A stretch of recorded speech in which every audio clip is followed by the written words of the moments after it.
you've been to Jesus for the cleansing power, are you washed in the blood of the Lamb? Are you fully trusting in His grace? Are you washed in the blood of the Lamb? Are you washed in the blood, in the soul cleansing blood of the Lamb? Are your garments spotless? Are they white as snow?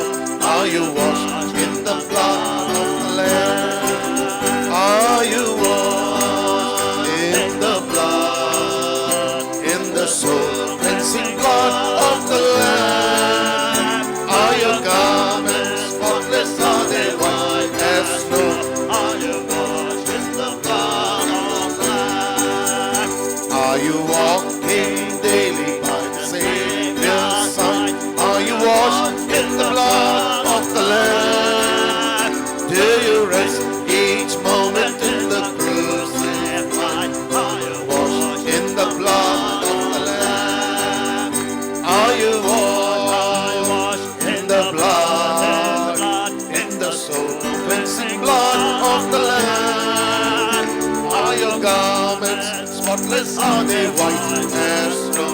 Are you washed in the blood of the Lamb? Are you washed in the blood, in the soul cleansing blood of the Lamb? Are your garments spotless? Are they white as snow? Are you washed in the blood of the Lamb? The bridegroom cometh, will your robes be white, pure and white in the blood of the Lamb? Will your soul be ready for the mansion's bride? Are you washed in the blood of the Lamb? Are you washed in the blood, in the soul cleansing blood of the Lamb? Are your garments spotless? Are they white as snow? Are you washed in the blood of the Lamb? Lay aside the garments that are stained by sin, and be washed in the blood of the Lamb. There's a fountain flowing for the soul unclean. Oh, be washed in the blood of the Lamb. Are you washed in the blood, in the soul cleansing blood of the Lamb? Are your garments spotless? Are they white as snow? Are you washed in the blood of the Lamb? Are you walking daily by the Savior's side? Are you washed in the blood of the Lamb? Do you rest each moment in the crucified? Are you washed in the blood of the Lamb? Are you washed in the blood, in the soul cleansing blood of the Lamb? Are your garments spotless? Are they white as snow? Are you washed in the blood of the Lamb? Are you washed in the blood, in the soul cleansing blood of the Lamb? Are your garments spotless? Are they white as snow? Are you washed in the blood of the Lamb? Hallelujah. It's a great honor and a blessing again to meet with you and to bring God's word to you this morning. இந்த காலவேளையிலே தேவனுடைய வார்த்தையை மீண்டும் உங்கள் இடத்திலே கொண்டு வருவது எனக்கு கிடைத்த பெரிய கணம், அதே நேரத்திலே பாக்கியமாகவும் எண்ணுகிறேன். We are going to begin with prayer. நாம் ஜெபத்தோடு கூட ஆரம்பிக்கலாம். We want to ask the Lord to give us understanding from the scriptures so that we will be liberated and truly able to walk by faith in God's word. தேவனுடைய வார்த்தையிலிருந்து வரக்கூடிய விடுதலையை பெற்று விசுவாசத்திலே நாம் நடக்க ஆவியானவர் தாமே உதவி செய்யும்படியாக இந்த வேளையிலே நாம் வேண்டிக் கொள்வோம். When we invite the presence of the Holy Spirit and celebrate His indwelling presence as well as His anointing, there's always a revelation from the Word of God that God gives us to set us free. நாம் பரிசுத்த ஆவியானவரின் சமூகத்தை வரவேற்று அவர் நம்மில் வாசமாக இருப்பதனையும் அவரது அபிஷேகத்தையும் கொண்டாடும்போது அனைத்து வேளைகளிலும் அது தேவனுடைய வார்த்தையிலிருந்து ஒரு விடுதலை செய்யும்படியான வெளிப்படுத்தலை நமக்கு தருகிறது. God is a merciful God, and therefore you can expect that He will deal with you according to His manifold wisdom and mercies.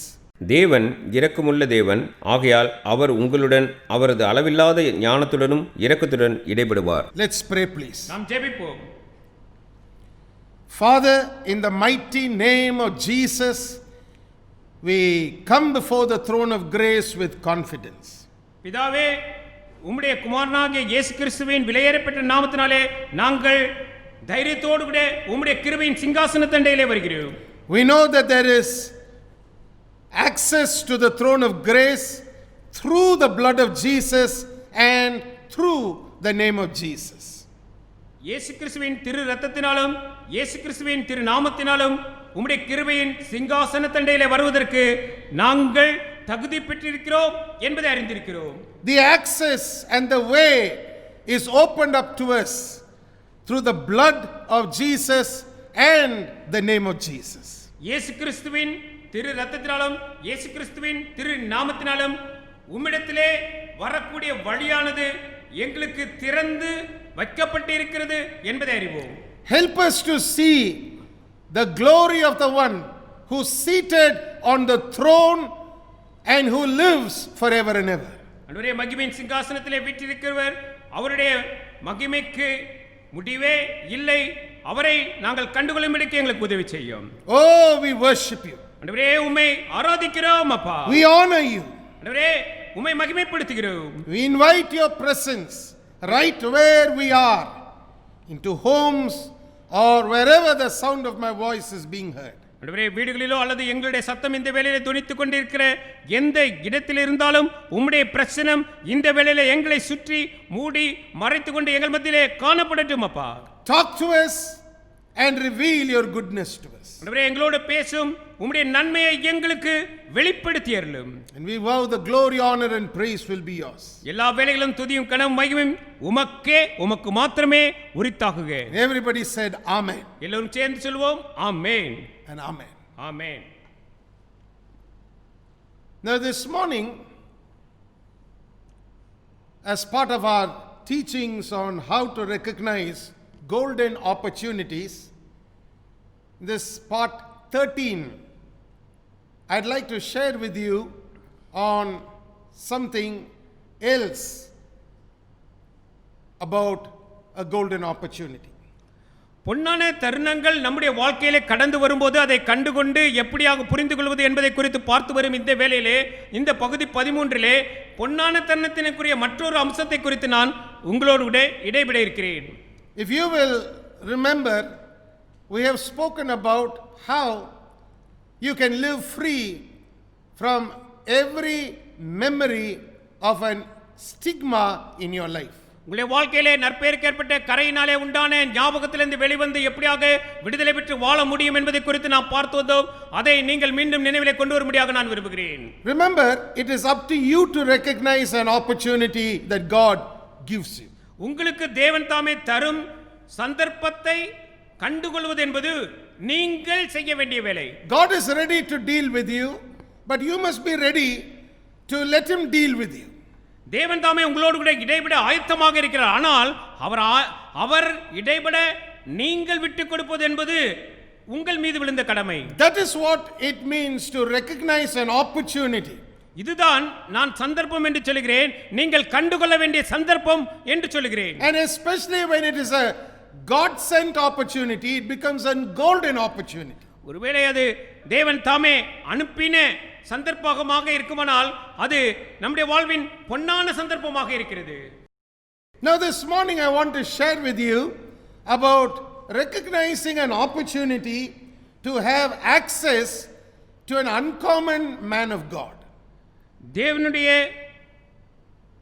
வித்தியாசமான விசேஷமான ஒரு மனிதரிடத்திலே நாம் செல்வதற்கு ஒரு வழி திறவுண்டு இருக்கிறது.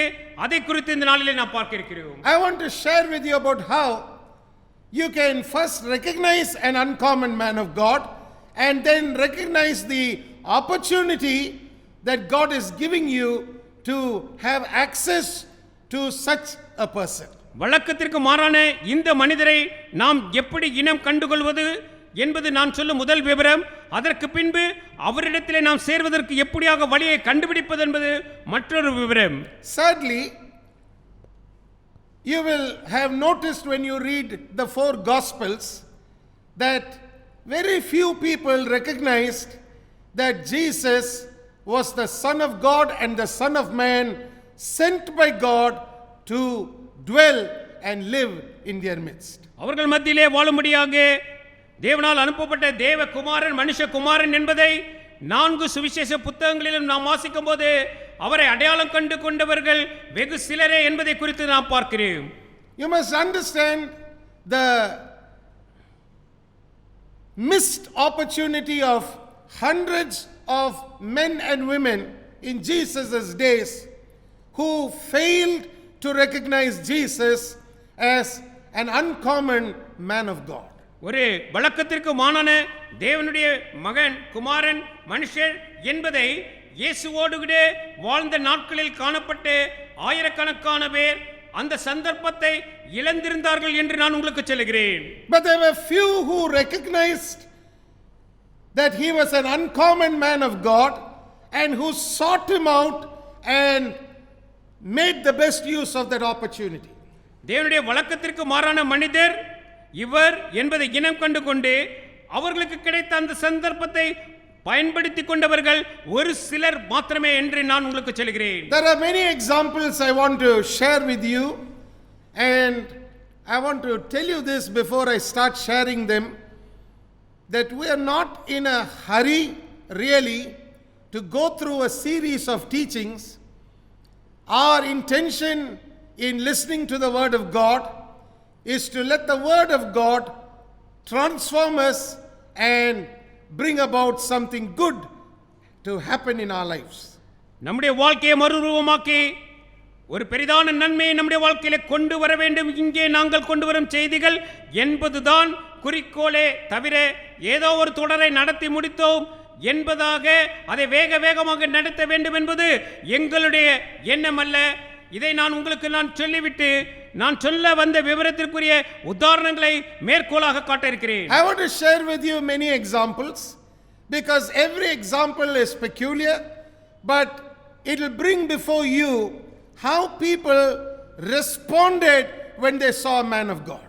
தேவனுடைய மனுஷரை கண்டபோது எப்படியாக ஜனங்கள் அவருக்கு பதிலளித்தார்கள், அவரை கண்டுகொண்டார்கள் என்பதை நீங்கள் அறிந்து கொள்ளும்படிக்கு அநேக உதாரணங்களை நான் காட்டப் போகிறேன். ஒவ்வொருவரையும் பார்க்கும்போது நீங்கள் புரிந்து கொள்வீர்கள். Remember those who recognized the uncommon anointing or uncommon nature of these men or women of God always reaped the benefits of that.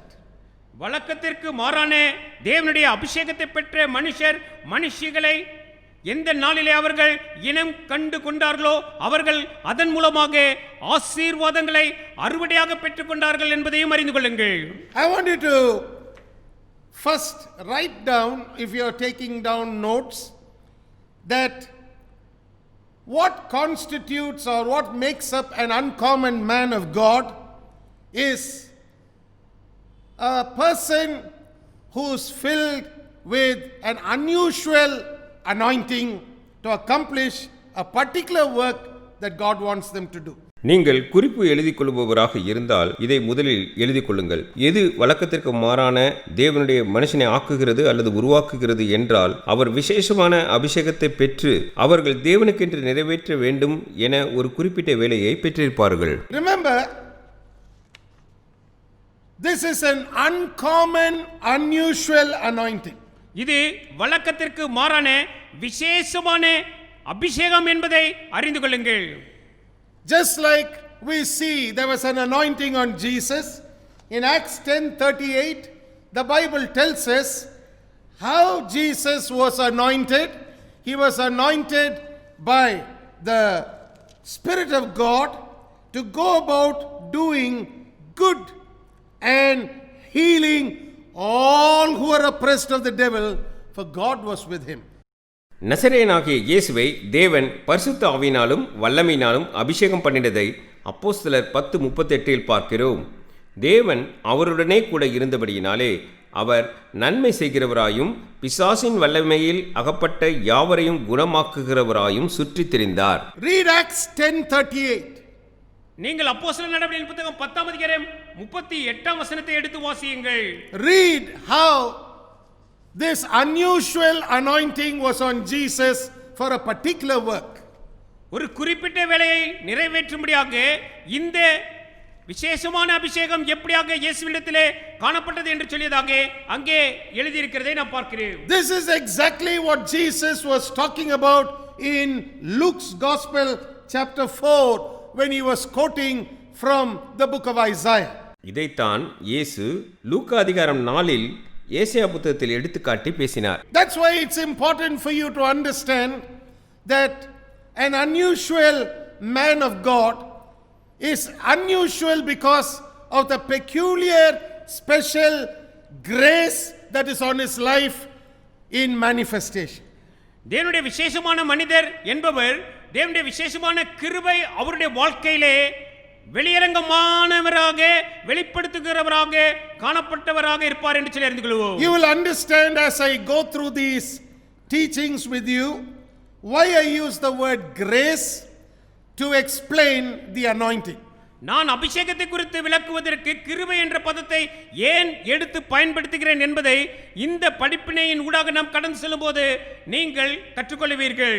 But I want you to know that every time the Bible tells us about an unusual man of God, we see those who recognize that unusual grace or anointing or power that is in that person reap benefits. அந்த வழக்கத்திற்கு மாறான மனிதரை பார்க்கும்போது அந்த வழக்கத்திற்கு மாறான கிருபை அற்புதம் வல்லமை அவரிலே காணப்படுகிறது என்பதை அவரை கண்ணுற்றவர்கள் கண்டுகொண்டார்கள். And it's so important for us to pay attention to some of these biblical examples.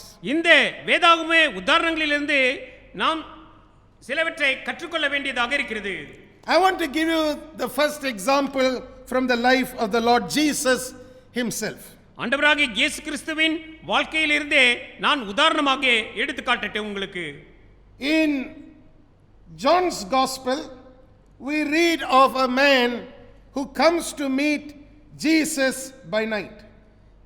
யோவான் சுவிசேஷ புத்தகத்திலே இயேசுவை சந்திக்கும்படியாக இரவிலே வந்த ஒரு நபரை குறித்து நான் பார்க்கிறேன். Now he wasn't an ordinary man. Let's read about him so you will understand how recognizing an opportunity to access a man of God who possessed an unusual anointing bore rich dividends in a man's life.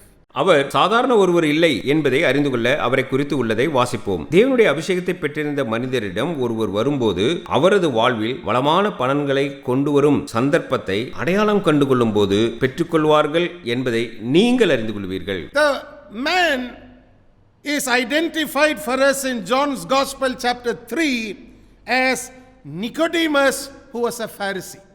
ஒரு பரிசேயன் நிக்கோதேமு எனப்பட்டவர் என்று சொல்லி 3ஆம் அதிகாரத்திலே நாம் பார்க்கிறோம். He is called a ruler of the Jews.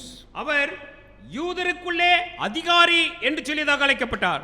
Now let's read just one or two verses from this particular portion of scripture. இந்த வேத பகுதியிலிருந்து 1-2 வேத வாக்கியங்களை நாம் வாசிக்க இருக்கிறோம். There was a man of the Pharisees named Nicodemus, a ruler of the Jews. The same came to Jesus by night and said unto him, Rabbi, we know that thou art a teacher come from God, for no man can do these miracles that thou doest except God be with him. யோவான் எழுதின சுவிசேஷம் 3ஆம் அதிகாரம் முதல் 2 வசனங்களை வாசிக்கிறேன். யூதருக்குள்ளே அதிகாரியான நிக்கோதேமு என்னப்பட்ட பரிசேயன் ஒருவன் இருந்தான். அவன் ராக்காலத்திலே இயேசுவினிடத்தில் வந்து, ரபி, நீர் தேவனிடத்திலிருந்து வந்த போதகர் என்று அறிந்திருக்கிறோம். ஏனெனில் ஒருவனும் தன்னுடனே தேவன் இராவிட்டால் நீர் செய்கிற இப்படிப்பட்ட அற்புதங்களை செய்ய மாட்டான் என்றான். I want you to see the last statement he made and relate it to what we read a little earlier from Acts 10:38. நீங்கள் அவர் சொன்ன கடைசி வாக்கியத்தையும் சற்று நேரத்திற்கு முன் நாம் வாசித்த அப்போஸ்தலர் 10:38 உடன் ஒப்பிட்டு பார்க்கும்படி வேண்டுகிறேன். In Acts 10:38 we read about something written there for us which is now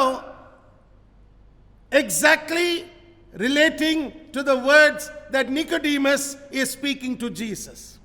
நிக்கோதேமு இயேசுவிடம் பேசும்போது தொடர்புபடுத்தி பேசின ஒன்று அப்போஸ்தலர் 10:38 நமக்காக எழுதியிருக்கின்றதாக நாம் வாசிக்கிறோம். Look at what he said. He said, "No man can do these miracles that thou doest except God be with him." அவர் சொன்ன அந்த வார்த்தைகளை பாருங்கள். ஏனெனில் ஒருவனும் தன்னுடனே தேவன் இராவிட்டால் நீர் செய்கிற இப்படிப்பட்ட அற்புதங்களை செய்ய மாட்டான் என்று சொன்னார். Now come to Acts 10:38. இப்பொழுது அப்போஸ்தலர்களின் புத்தகம் 10:38 வாருங்கள். Highlight what is written there towards the end of verse 38. நீங்கள் 37 கடைசி பகுதியை நீங்கள் அடிக்கோடிட்டுக் கொள்ளுங்கள். The Bible says, "He went about doing good, healing all that were oppressed of the devil, for God was with him." அவர் நன்மை செய்கிறவராயும் பிசாசின் வல்லமையில் அகப்பட்ட யாவரையும் குணமாக்குகிறவராயும் தேவன் அவருடனே கூட இருந்தபடியினாலே சுற்றித் திறந்தார் என்று இருக்கிறதே பாருங்கள். God was with him. அவரோடு கூட தேவன் இருந்தார் என்று நமக்கு திட்டவட்டமாக சொல்லி I இருக்கிறார். want you to mark that place and then look at what Nicodemus in John 3 was talking.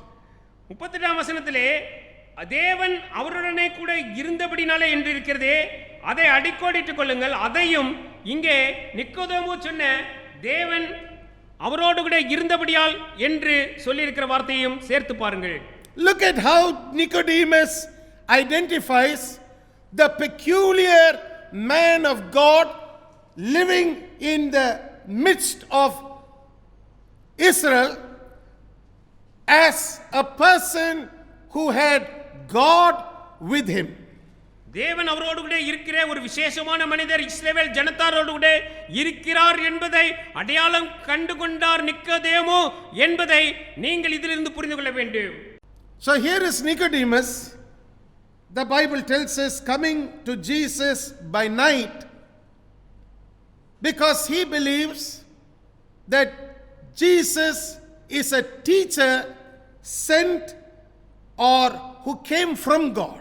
தேவனிடத்திலிருந்து வந்த அல்லது அனுப்பப்பட்ட தேவனுடைய விவரங்களை சொல்லுகிற போதகர் என்பதை நிக்கோதேமு நன்றாக அறிந்திருந்தபடியினாலே ஒரு ராவிலே அவர் இயேசுவை சந்திக்கும்படியாக வருவதை பார்க்கிறோம். That's important for you to understand because that begins to set the pace for certain wonderful things to happen in a man's life. ஒரு மனிதனுடைய வாழ்க்கையிலே ஒரு அற்புதமான செயல்கள் நிறைவேற அது அதற்குரிய முதல் ஒரு பகுதியை திறந்து வைத்ததாக நாம் அங்கே காண்கிறோம். Unless you understand the nature of the grace in a man's life who's sent from God with a message, you will not understand what makes a particular earthen vessel peculiar. ஒரு மனிதர் தேவனிடத்திலிருந்து தேவனுடைய செய்தியை சொல்லும்படியாக அனுப்பப்பட்ட போது அவருக்கு கொடுக்கப்பட்டிருக்கிற கிருபையை நீங்கள் புரிந்து கொள்ளாதிருப்பீர்களானால் நீங்கள் அவர் ஒரு தேர்ந்தெடுக்கப்பட்ட பாத்திரம் என்பதையும் அறிய முடியாது இருப்பீர்கள். That's right. How will you know that this vessel is different from another vessel? எப்படியாக நீங்கள் இந்த பாத்திரம் மற்றொரு பாத்திரத்தை காட்டிலும் வித்தியாசமானது என்பதை புரிந்து கொள்ள முடியும்? How will you know that here is an unusual man of God, uncommon in every way, whom God is sending with a message to you for a special work to be accomplished in your life.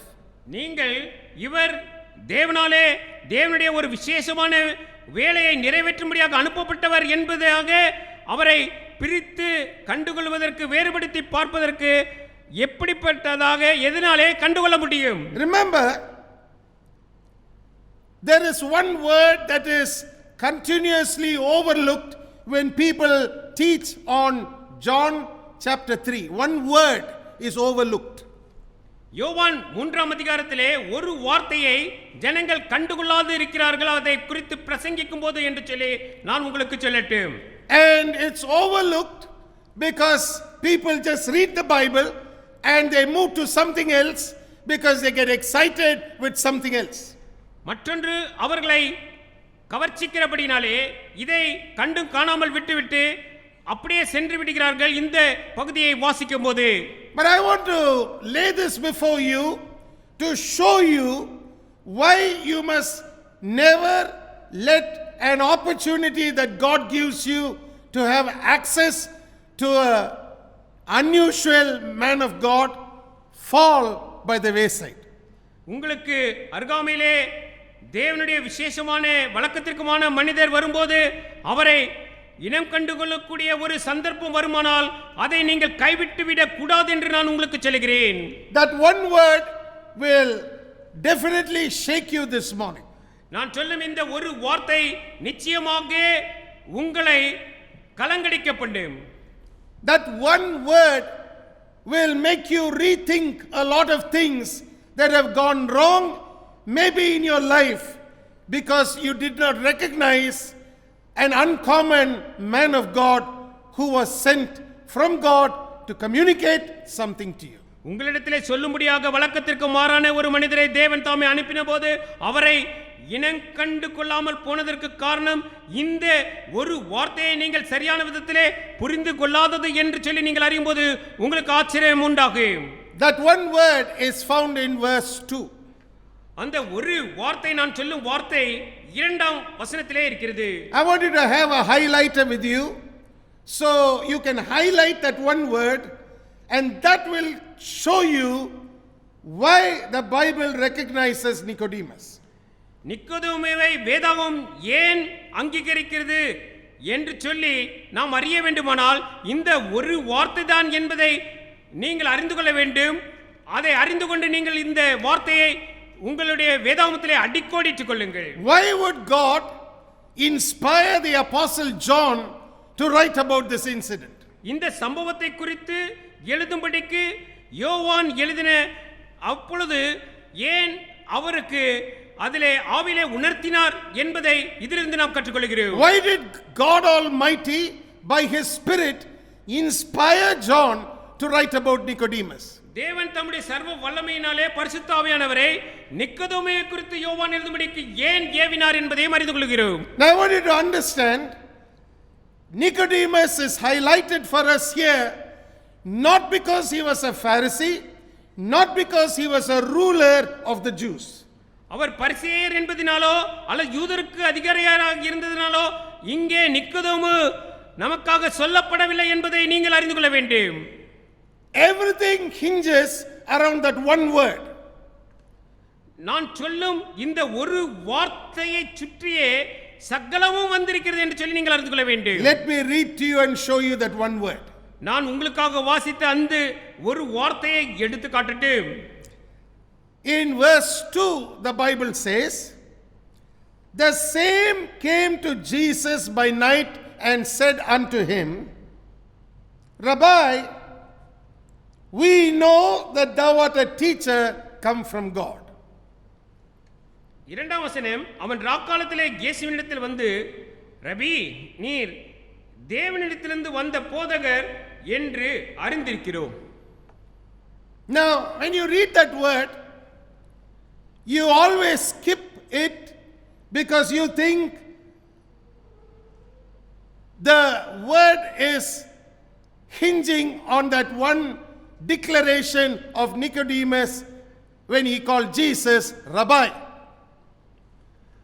இந்த வார்த்தையிலே இயேசுவை ரபி என்று சொல்லி அழைத்து நிக்கதேமு பேசினதினாலே நாம் இந்த வேத பகுதியை பொதுவாக நாம் அதில் உள்ள அர்த்தத்தை கண்டுகொள்ளாமல் போய்விடுகிறோம். We think that is the main word.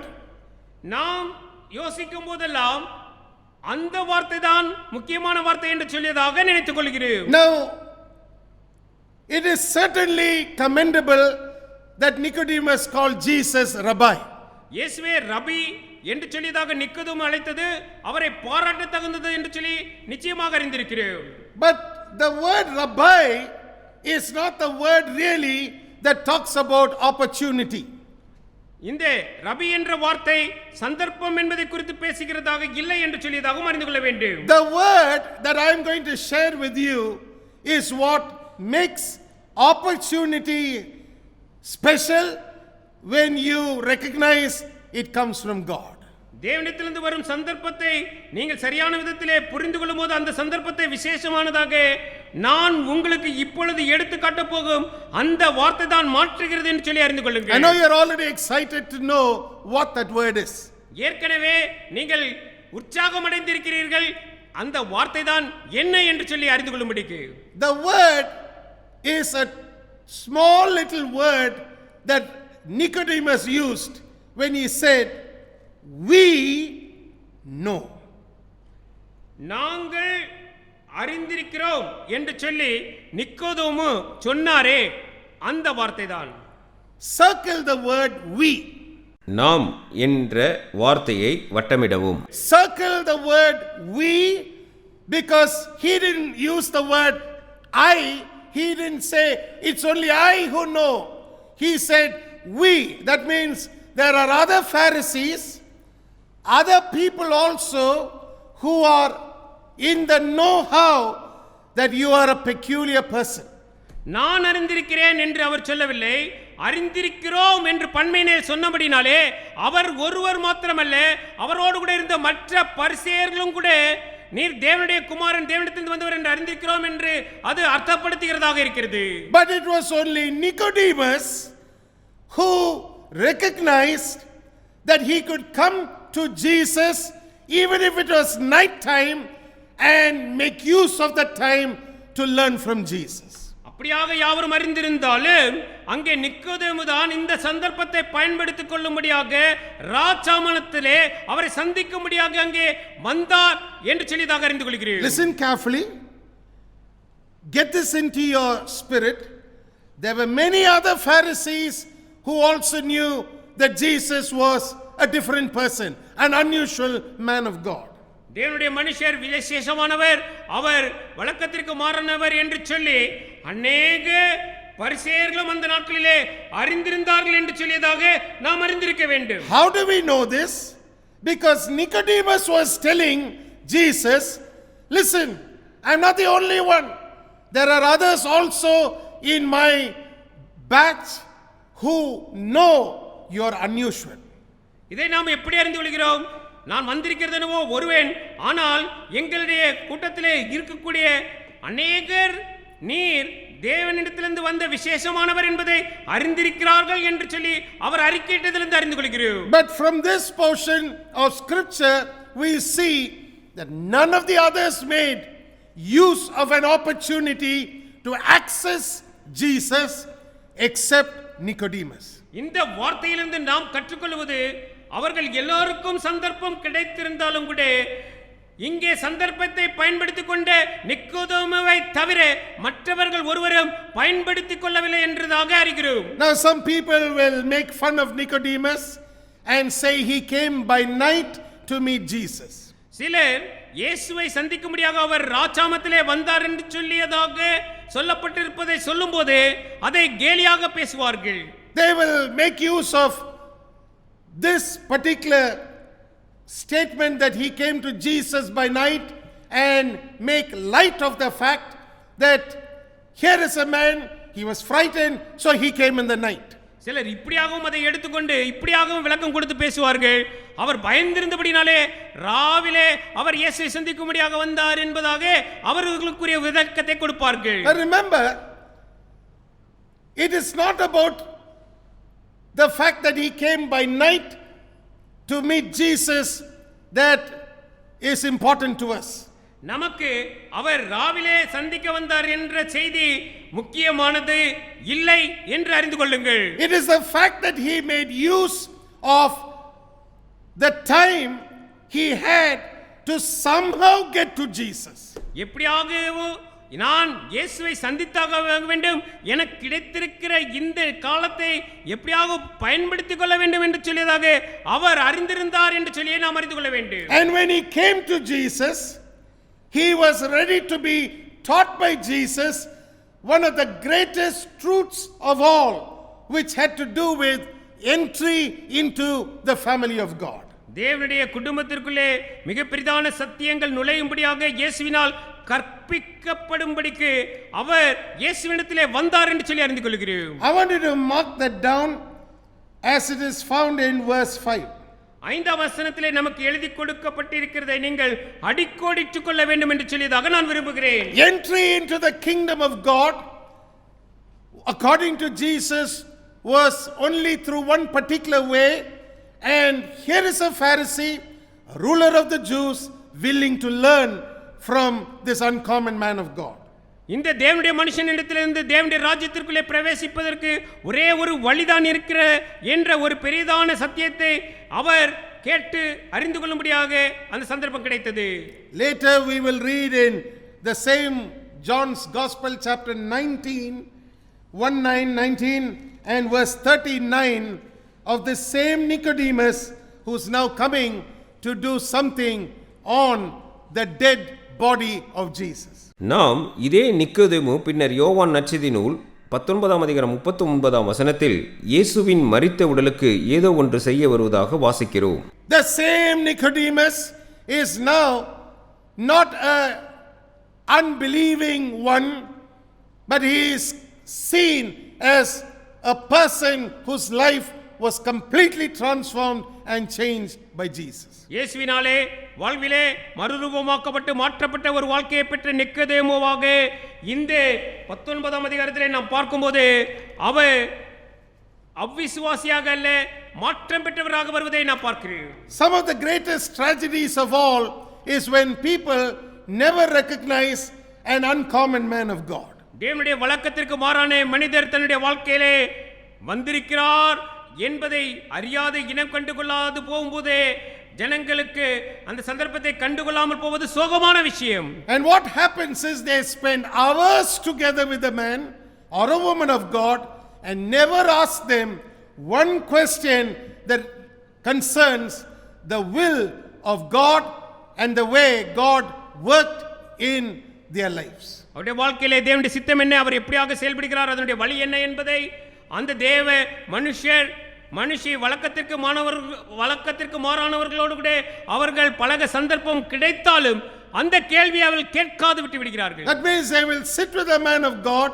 Maybe he is used in the area of preaching about healing and seeing a lot of people get healed. Somehow these people will spend time with such a man but never ask one question that pertains to healing. இந்த நான் சுகத்தை எப்படி பெற்றுக்கொள்வது என்ற கேள்வியை அவர்கள் அவரோடு கூட அவருடைய பிரசங்கத்தை கேட்கும்படியாக அவர் அற்புதம் செய்வதை அவரோடு கூட ஜனங்களோடு கூட அவர் இருப்பதை கண்ணுற்ற போதிலும் உடன் இருந்த போதிலும் கூட அந்த கேள்வியை கேட்காது விட்டு விடுகிறார்கள். That's why Nicodemus was different. அந்த இடத்திலே தான் நிக்கோதேமு வேறுபட்டவராக நிற்கிறார். He was not coming to Jesus just to see and walk away. He was coming to Jesus to learn something from him in that very personal moment in the night time when he would meet Jesus. அவர் வந்தேன் போனேன் என்று இல்லாமல் அந்த ராவிலே வந்தும் அவரிடத்திலிருந்து ஒன்றை கற்றுக்கொள்ளும்படியாக வந்தார், கற்று சென்றார். Isn't it wonderful that this grand truth about entry into the kingdom of God was a reserved teaching that Jesus shared with this man called Nicodemus.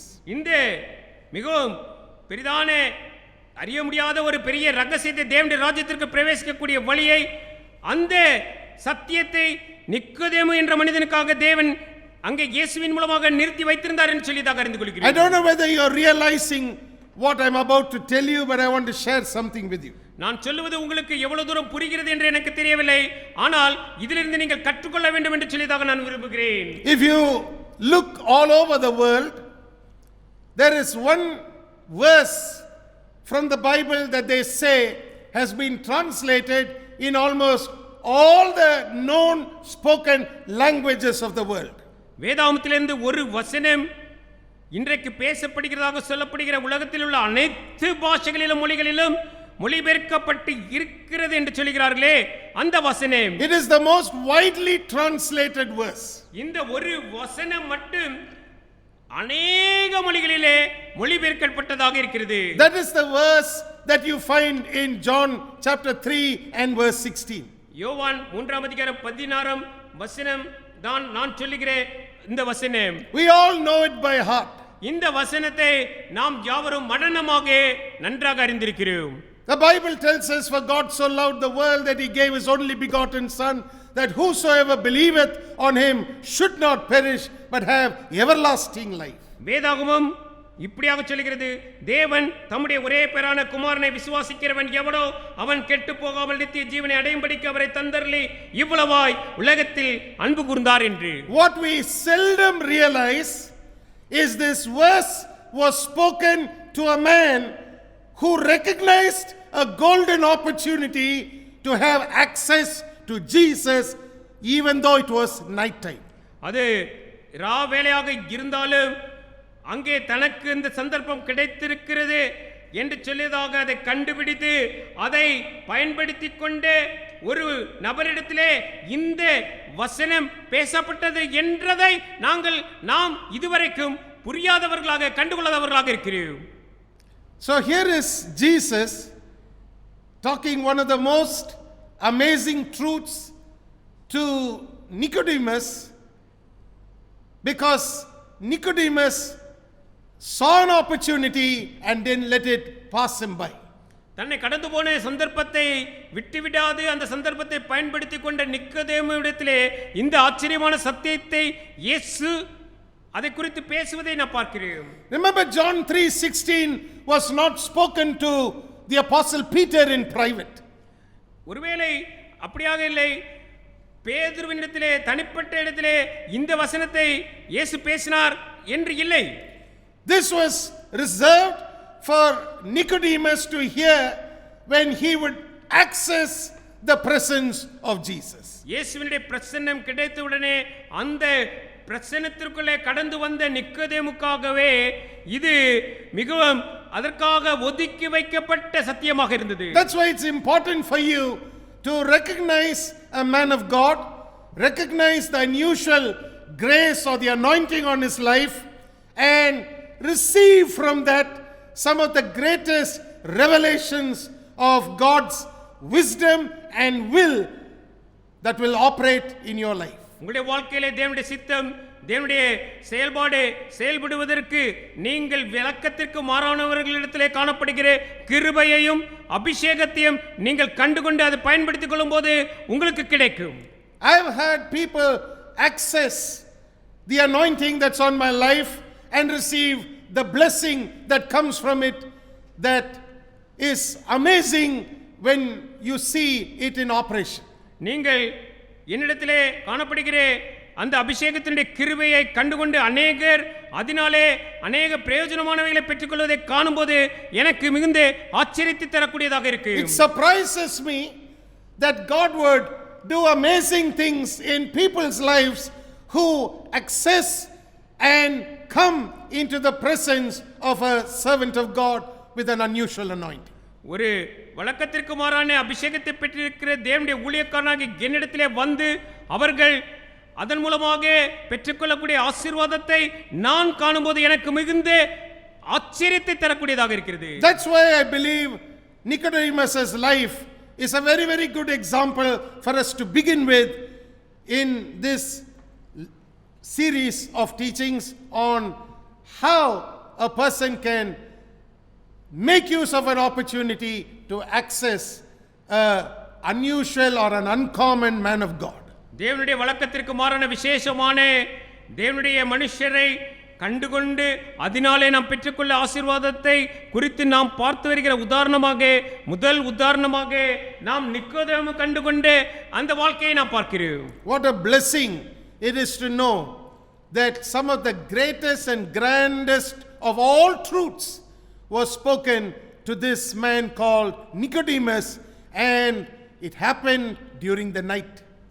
இந்த நிக்கோதேமின் வாழ்க்கையிலே அதுவும் இரவிலே அவர் வந்து அவரை சந்திக்கும் போது மிக பெரிதான சத்தியம், மகா பெரிய சத்தியத்தை இயேசு கிறிஸ்து அந்த நாளிலே அவரிடத்திலே வெளிப்படுத்தி அதை அவருக்கு சொல்லிக் கொடுத்தது என்று சொல்லி நாம் அறியும் போது மிகுந்த ஆச்சரியத்தை நமக்கு தருகிறது. What a blessing it is also to see how this man was a person who was told that Jesus would be like the serpent that was lifted up by Moses in the wilderness, that Jesus also would be lifted up and would have to die for others that they might live. மனாந்திரத்திலே மோசே சர்ப்பத்தை உயர்த்தினது போல கிறிஸ்து இயேசுவும் ஜனங்களுடைய பாவங்களை போக்கும்படிக்கு சிலுவையிலே தூக்கப்பட வேண்டும், உயர்த்தப்பட வேண்டும் என்ற மகா பெரிய சத்தியத்தையும் இந்த நிக்கோதேமிடத்தில் தான் கிறிஸ்து பகிர்ந்து கொண்டதை நாம் பார்க்கிறோம். It's amazing. அது மிகுந்த ஆச்சரியத்தை நமக்கு தருகிறது. God is willing to use any person who makes access to the uncommon anointing he places on men or women whom he sends to do mighty things for them that will transform them. ஒரு வழக்கத்திற்கு மாறான அபிஷேகத்தோடு கூட தேவனுடைய வேலை செய்யும்படியாக தேவனால் அனுப்பப்பட்ட மனுஷர்களிடத்திலே காணப்படும் விசேஷத்தை கண்டுகொண்டு அவர்களிடத்திலே வர வழியை அவர்கள் ஆயத்தப்படுத்திக் கொண்டு வருகிறவர்களுக்கு கிடைக்கக்கூடிய ஆசீர்வாதத்தை நாம் காணும்போது அது நமக்கு மிகுந்த ஆச்சரியத்தை தருகிறது. Number 2, I'd like to share with you on another example of another person, and I'd like you to first turn with me to 2 Chronicles chapter 9, and we are going to read about this particular individual. மற்றொரு தனிநபரை உதாரணமாக நாம் இந்த ஆசீர்வாதத்தை குறித்து பார்த்து வருகிறோம். அதற்கு பார்க்க இருக்கிறோம். அவரை குறித்து 2 நாளாகமம் 9ஆம் அதிகாரத்திலே பார்க்கிறோம். But before we talk about this individual, I want to share with you something that is written for us in verse 23. இந்த தனிப்பட்ட நபரை குறித்து நான் உங்களிடத்திலே பேசுவதற்கு முன்பதாக 23ஆம் வசனத்தை நான் உங்களுக்காக வாசிக்க விரும்புகிறேன். The Bible says, and all the kings of the earth sought the presence of Solomon to hear his wisdom that God had put in his heart. 23ஆம் வசனம் 2 நாளாகமம் 9ஆம் அதிகாரம். சாலமோனின் இருதயத்திலே தேவன் அருளிய ஞானத்தை கேட்பதற்கு பூமியின் ராஜாக்கள் எல்லோரும் அவன் முக தரிசனத்தை தேடினார்கள். Now, this is a very important and unusual verse. இந்த வார்த்தை மிக முக்கியமானது. அது மட்டுமல்ல இது மிக வழக்கத்திற்கு மாறான ஒரு வார்த்தையாகவும் இருக்கிறது. Kings of various dominions and kingdoms left their kingdoms and traveled to come into the presence of Solomon for one particular purpose.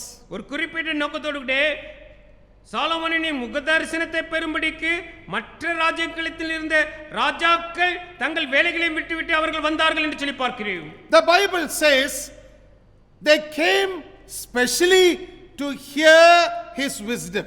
அவரது ஞானம் பேச அதை கேட்க அவர்கள் வந்தார்கள் என்று வேதாகமம் சொல்கிறது. I want you to mark that down in your Bible. இந்த ஞானத்தை கேட்பதற்கு என்று இருக்கிறதே அதை நீங்கள் அடிக்கோடிட்டுக் கொள்ளும்படிக்கு நான் விரும்புகிறேன். To hear wisdom, people were willing to travel and come the distance to meet Solomon. அந்த தூரத்தையும் பொருட்படுத்தாமல் இந்த ஞானத்தை கேட்பதற்கு சாலமோனை சந்திப்பதற்கு ராஜாக்கள் மற்றவர்கள் வந்தார்கள் என்று பார்க்கிறோம். These were men of means. இவர்கள் மிகவும் பிரசித்தம் பெற்றவர்கள், மிகவும் மிகவும் பெரிய கனவான்கள்.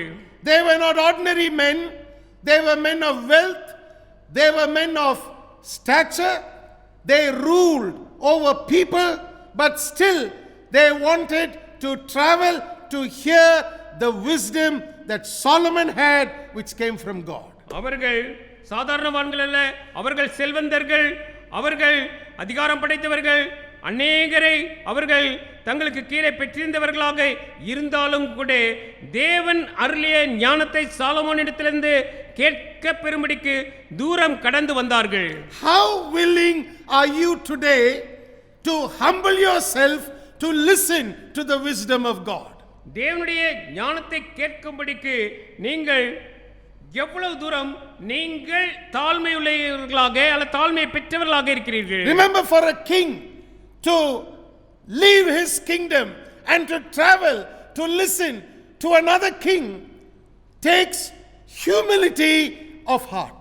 ஒரு ராஜா தன்னுடைய ராஜ்யத்தை விட்டுவிட்டு மற்றொரு ராஜாவின் இடத்திலிருந்து கேட்க வேண்டும் என்று சொல்லியதாக வர வேண்டுமானால் அவரிலே நிச்சயமாக மிக அதிகமான மனத்தாழ்மை காணப்பட வேண்டும். They were not people who were ordinary beggars.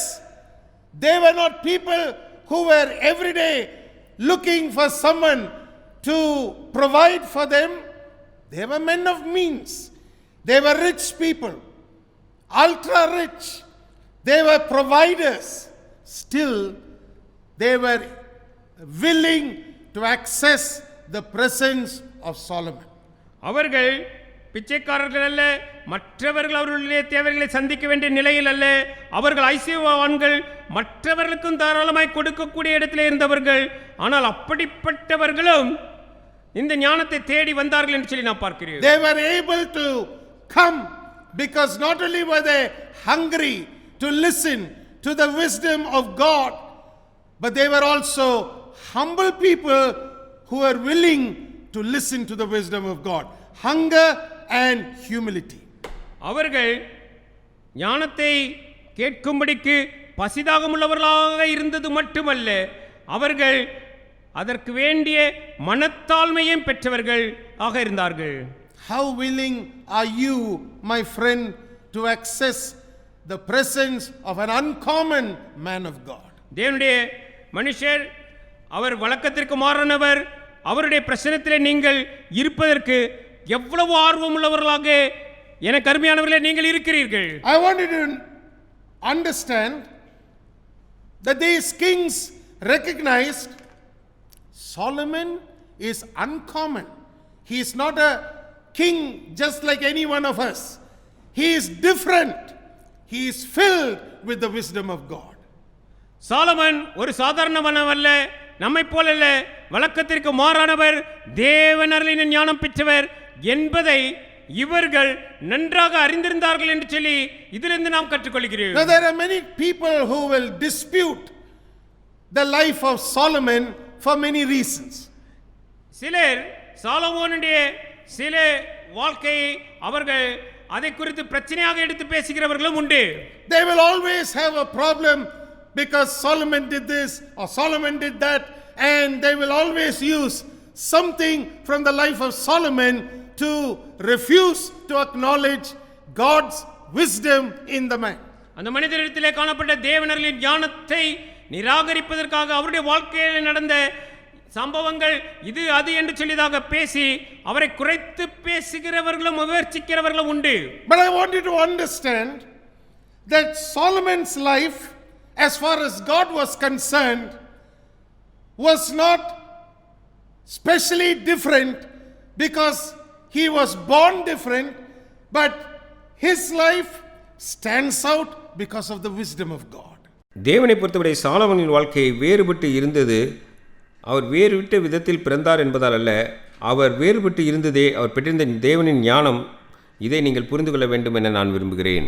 Remember, everything that Solomon possessed, whether it was his wisdom or his wealth, came from God.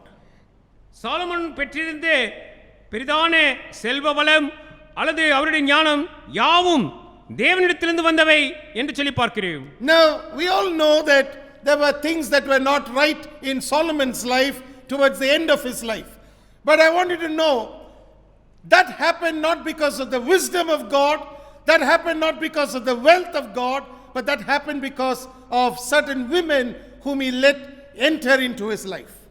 சாலமோனுடைய இறுதி காலங்களிலே நடந்த சில அசம்பாவிதங்களை பார்க்கும்போது அது அவருக்கு தேவன் கொடுத்த அந்த ஞானத்தினாலோ அல்லது ஐஸ்வர்யத்தினாலோ ஆனதாக இல்லாது அவர் தன்னுடைய வாழ்க்கையிலே சில பெண்களை தனக்கு உள்ளே வரும்படிக்கு அவர் விட்டு கொடுத்தபடினாலே அப்படி ஆயிற்றுன்னு சொல்லி பார்க்கிறேன். Remember, nothing went wrong with Solomon as long as he walked with humbleness before God in the wisdom of God.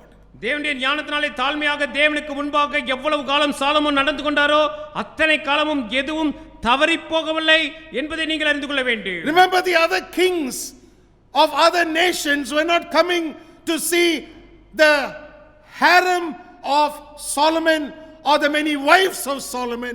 They were coming to listen to the wisdom of God. மற்றைய தேசத்தின் ராஜாக்கள் சாலமோனின் அந்தப்புரத்தையோ சாலமோனின் பல மனைவிகளையோ பார்க்க வரவில்லை. அவர்கள் தேவனுடைய ஞானத்தை அவரிடம் பேச கேட்க வந்தனர். They wanted to hear the wisdom of God. அவர்கள் தேவனரின் ஞானத்தை கேட்கும்படிக்கு வந்தார்கள்.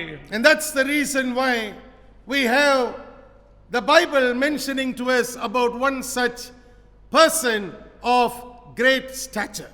மிகவும் அந்தஸ்துள்ள ஒருவர் சாலமோனை பார்க்க வந்தார்கள் என்று சொல்லி வேதாகமம் நமக்கு எடுத்து காட்டுவதையும் வேதாகமத்திலிருந்து நாம் பார்க்கிறோம். Today we are living in a society which has evolved and which has changed very much over the past many decades. பல பத்தாண்டுகளாக நாம் பார்க்கும்போது இந்த சமுதாயம் பலவிதமான மாற்றங்களை தனக்குள்ளே பெற்றிருக்கிறது. And one of the many changes that has happened is that we are no longer nations that are ruled by single men or single women who are called kings or queens. தனிப்பட்ட ஒரு நபரை ராஜா அல்லது ராணி என்று சொல்லும்படியாக அவர்களுடைய ஆளுகைக்குள்ளான பிராந்தியம் அல்லது ராஜ்யம் என்று சொல்லியதாக இந்த நாட்களிலே நமக்குள்ளே காணப்படவில்லை. So we don't understand really how kingdoms were ruled in those days. அந்த நாட்களிலே ராஜ்யங்கள் இதனாலே எப்படியாக ஆளுகை செய்யப்பட்டது என்பதை நம்மாலே புரிந்து கொள்ள முடியாது இருக்கிறது. We always associate kings with being people who were cruel and evil. நாம் அநேக வேளைகளில் ராஜாக்கள் என்று சொன்னவுடனே அவர்கள் பொல்லாதவர்களாக அல்லது மிக கொடூரமாக நடந்து கொண்டவர்களாகவுமே நினைக்கிறோம். But we also fail to forget that the Bible as well as history is filled with examples of good men and good women who ruled nations. தேசங்களை ஆண்ட மிக நல்ல ராஜாக்களும் ராணிகளும் இருக்கிறார்கள் என்று சொல்லி வரலாறும் வேதாகமும் சொல்லுகிறது என்பதை நாம் காண மறந்து விடுகிறோம் அல்லது அதை காணாமல் போய்விடுகிறோம். And this person whom the Bible talks about was one such person who traveled to listen to the wisdom of Solomon. சாலமோனுடைய ஞானத்தை கேட்கும்படியாக பல மைல் தூரம் கடந்து வந்த ஒரு நபரை குறித்து வேதாகம் சொல்லி இருக்கிறது. அவரை குறித்தும் நாம் பார்க்கிறோம். And that's the person we are going to be dealing with, and her name is the Queen of Sheba. அந்த நபரை குறித்து தான் நாம் பார்க்க போகிறோம். அவளது பெயர் சேபா ராஜஸ்திரி என்பது. We're going to be studying a little bit about her in 2 Chronicles chapter 9. நாம் இவர்களை குறித்து அந்த சேபாவின் ராஜஸ்திரி குறித்து நாம் 2 நாளாகவும் புத்தகத்திலே 9ஆம் அதிகாரத்திலே பார்க்க இருக்கிறோம். We want to study about why the access that she had to Solomon resulted in a great blessing. எப்படியாக சாலமோனை அவர்கள் சந்தித்தது அவர்களுடைய வாழ்க்கையிலே ஆசீர்வாதமாக மாறினது என்று சொல்லியதாக இதிலிருந்து நாம் கற்றுக்கொள்ள போகிறோம். Remember, we studied about Nicodemus. நாம் ஏற்கனவே நிக்கோதேமுவினுடைய வாழ்க்கையை குறித்து பார்த்தோம். We saw how Nicodemus got an understanding from Jesus directly about entry into the kingdom of God. தேவனுடைய ராஜ்யத்திற்குள்ளே பிரவேசிப்பதற்குரிய ஒரு சத்தியத்தை நேரடியாக இயேசுவினிடத்திலிருந்து நிக்கோதேமு கற்றுக்கொள்ளக்கூடிய ஒரு சந்தர்ப்பம் அவருக்கு கிடைத்தது. Now we are going to learn about how an earthly queen would understand the riches of how the kingdom of God operates on earth in a man's life. ஒரு மனிதனின் வாழ்க்கையில் தேவனுடைய ராஜ்யத்தின் ஐஸ்வர்யங்கள் எப்படி செயல்படுகின்றன என்பதை உலக பிரகாரமான ஒரு ராஜஸ்திரீ எப்படி புரிந்து கொள்வாள் என்பதை குறித்து கற்றுக்கொள்ள இருக்கிறோம். How does an earthly person enjoy kingdom blessings? ஒரு உலக பிரகாரமான மனிதன் ராஜ்யத்தின் ஆசீர்வாதங்களை எப்படி அனுபவிக்கின்றான்? 2 Chronicles chapter 9 begins by introducing to us this person who is called the Queen of Sheba. 2 நாளாகமம் 9ஆம் அதிகாரம் இந்த நான் சொல்லும் பெண்மணி சேபாவின் ராஜஸ்திரியை அறிமுகப்படுத்தி ஆரம்பிக்கிறது. The Bible tells us that she also sought access to the presence of Solomon with one purpose in her mind. இந்த பெண்மணியும் சாலமோன் ராஜாவினிடத்திலே வருவதற்கு ஒரே ஒரு நோக்கத்தை பெற்றிருந்தார்கள் என்று சொல்லியதாக நான் பார்க்கிறேன். If we will read carefully the record that is given to us in 2 Chronicles chapter 9, you will understand for what purpose the Queen of Sheba traveled and came to meet Solomon.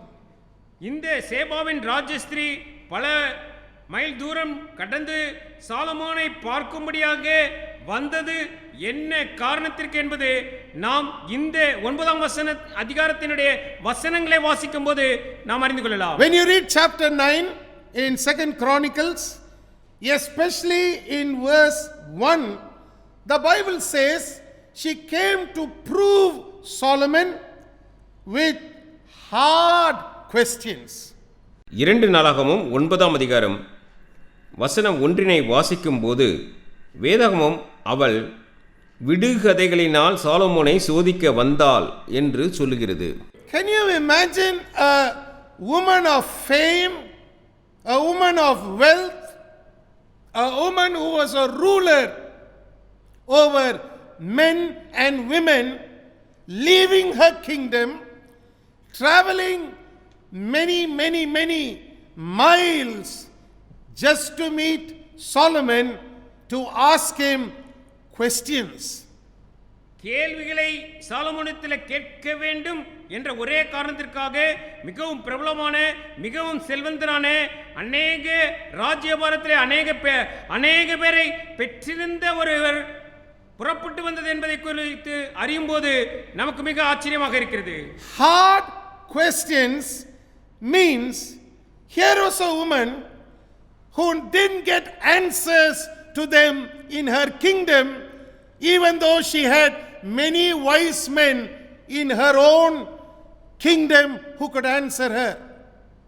அவளுக்கு பதிலளிக்கும்படியாக அவளுடைய ராஜ்யத்திலேயே அநேகரை பெற்றிருந்தாலும் அவளுக்கு கிடைக்காத கேள்விகள் பதில் கிடைக்காத கேள்விகள் அவளிடத்திலே இருந்தபடினாலே அதை கேட்டு தீர்வு பெற்றுக் கொள்ளும்படியாக வந்தாள். She had many wise men, yet the Bible tells us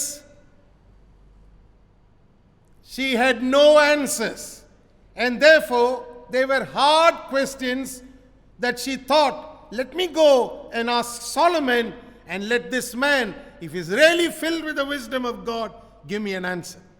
அவளுடைய ராஜ்யத்திலேயே அநேக ஞானவான்கள் அவளுடைய கேள்விகளை கேட்டு பதில் பெற்றுக் கொள்ளும்படியாக இருந்தாலும் அவர்களிடத்திலிருந்து பதில் கிடைக்காதபடினாலே இந்த தேவனுடைய ஞானத்தை பெற்ற சாலமோனிடத்திலே சென்று நான் இந்த கேள்விகளுக்கு பதிலை பெற்றுக் கொள்ளட்டும் என்று சொல்லியதாக வந்தாள். Here was a woman not coming to ask Solomon a quiz or to quiz him about certain questions.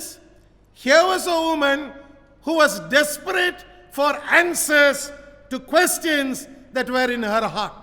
அவள் ஏதோ விடுகதையை கேட்டு கழிக்க வேண்டும் என்பதற்காக அல்ல, சாலமோனிடத்திலே அவளுக்கு இன்னும் புரியாது இருக்கக்கூடிய சில கேள்விகளுக்கு பதிலை பெற்றுக்கொள்ளும்படியாகவே கேட்கும்படியாகவே வந்தாள். There were questions in her heart that she had no answers to.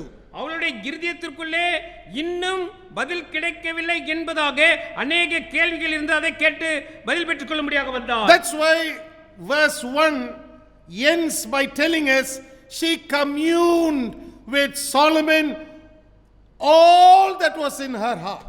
அதனால் தான் முதல் வசனத்தினுடைய கடைசி பகுதியிலே பார்க்கும்போது தன் மனதில் இருந்த எல்லாவற்றையும் குறித்து அவனிடத்தில் சம்பாஷித்தாள் என்று இருக்கிறது. Please mark these things in your Bible. இந்த நான் சொல்லும் வசனங்களை தயவு செய்து உங்கள் வேதாகமத்திலே அடிக்கோடிட்டுக் கொள்ளுங்கள். Today people make this woman's meeting with King Solomon look like it was just a vulgar meeting between a man and a woman. ஒரு மனுஷன் மனுஷிக்கிடையே நடைபெறுகிற தவறான சிந்தையோடு கூட நடைபெறுகிற ஒரு சந்திப்பு போல சிலர் இந்த பகுதியை எடுத்து பேசுவதாக காணப்படுகிறது. Because we live in a fallen world, fallen men can only think about certain things in a fallen mindset. இன்றைக்கு வீழ்ந்து போன உலகத்திலே இருக்கிறோம். வீழ்ந்து போன உலகத்திலே வீழ்ந்து போன சிந்தையை பெற்றிருக்கிறவர்கள் வீழ்ந்து போன எண்ணங்களையே அவர்கள் சிந்திக்க முடியும். But that's not the reason why the queen of Sheba came to meet Solomon. அந்த காரணத்திற்காக சேபாவின் ராஜஸ்திரி சாலமோனை பார்க்கும்படியாக வரவில்லை என்பதை நீங்கள் அறிந்து கொள்ளுங்கள். You must understand something very clearly before we start reading and learning some more. இந்த பகுதிகளை வாசித்து நாம் ஒன்றை கற்றுக்கொள்வதற்கு முன்பதாக நீங்கள் ஒன்றை தெளிவாக புரிந்திருக்க வேண்டும். Remember, in those days, kings or queens rarely left their kingdom and went out. நீங்கள் நன்றாக தெரிந்து கொள்ள வேண்டும், அந்த நாட்களிலும் ராஜாக்களோ அல்லது ராஜஸ்திரிகளோ தங்களுடைய ராஜ்யபாரங்களை விட்டு அவர்கள் வேறு இடத்திற்கு செல்வது என்பது மிக மிக அரிதான செயலாக இருந்தது. They never left their kingdoms, not because they lacked wealth to travel, but they never left their kingdoms because of the fear of losing their kingdoms to other men or women. அவர்கள் செல்வத்தினால் அல்ல, அவர்கள் மற்றவர்கள் வந்து தன் தேசத்தை பிடித்து விடக் கூடாது என்பதற்காக அதற்காக தங்களுடைய ராஜ்யத்தை விட்டு அவர்கள் அதை விட்டு வெளியே எங்கேயும் செல்லாதவர்களாகவே இருந்தார்கள். Very, very rarely kings left their kingdoms to go and travel to meet other kings. மற்ற ராஜாக்களை பார்க்கும்படியாக தூரம் அவர்கள் கடந்து செல்ல, தங்களுடைய ராஜ்யத்தை விட்டு செல்ல சிலரே சில வேளைகளிலே முன் வந்தார்கள். Often the meeting places would be at the boundaries of their kingdom, where they would stand and erect maybe a meeting place so that they would meet with the other king also, who would come to the boundary of his kingdom.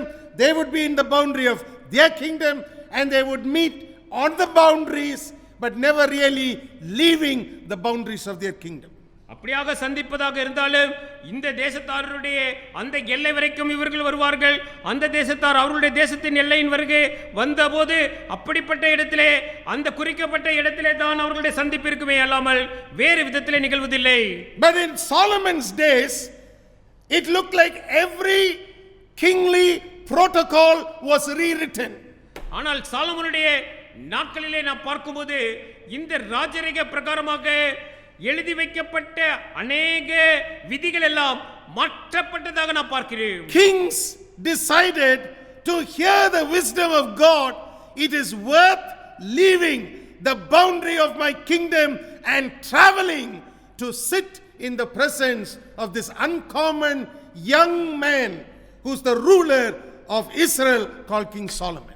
இஸ்ரவேலை ஆண்டு வரும் இந்த ராஜா Solomon வாலிபரனுடைய வாயிலிருந்து வரும் தேவன் அருளிய ஞானத்தை நான் கேட்கும்படியாக செல்வது என்னுடைய தேசத்தை விட்டு எல்லையை விட்டு நான் கடந்து செல்வதை காட்டிலும் அது மேலானது என்று சொல்லியதாக எண்ணி அவர்கள் அவனிடத்திலே வந்தார்கள். Because the way he speaks, the way he deals, everything doesn't look like earthly wisdom. It looks like supernatural wisdom. அவர் எப்படியாக பேசுகிறார், எப்படியாக மற்றவர்களோடு நடந்து கொள்கிறார் என்பது வழக்கத்திலே காணப்படுகிறதான விதமாக இல்லாது இயற்கைக்கு அப்பாற்பட்ட விதத்திலே ஞானத்திலே அவர் நடந்து கொண்டதை அவர்கள் அறிந்து கொள்ளும்படியாக வந்தார்கள். Now let's read 2 Chronicles chapter 9 and verse 2. 2 நாளாகமம் 9ஆம் அதிகாரம் 2ஆம் வசனத்தை நாம் வாசிக்கலாம். And Solomon told her all her questions, and there was nothing hid from Solomon which he told her not. அப்பொழுது சாலமோன் அவள் கேட்டவைகளை எல்லாம் விடுவித்தான்.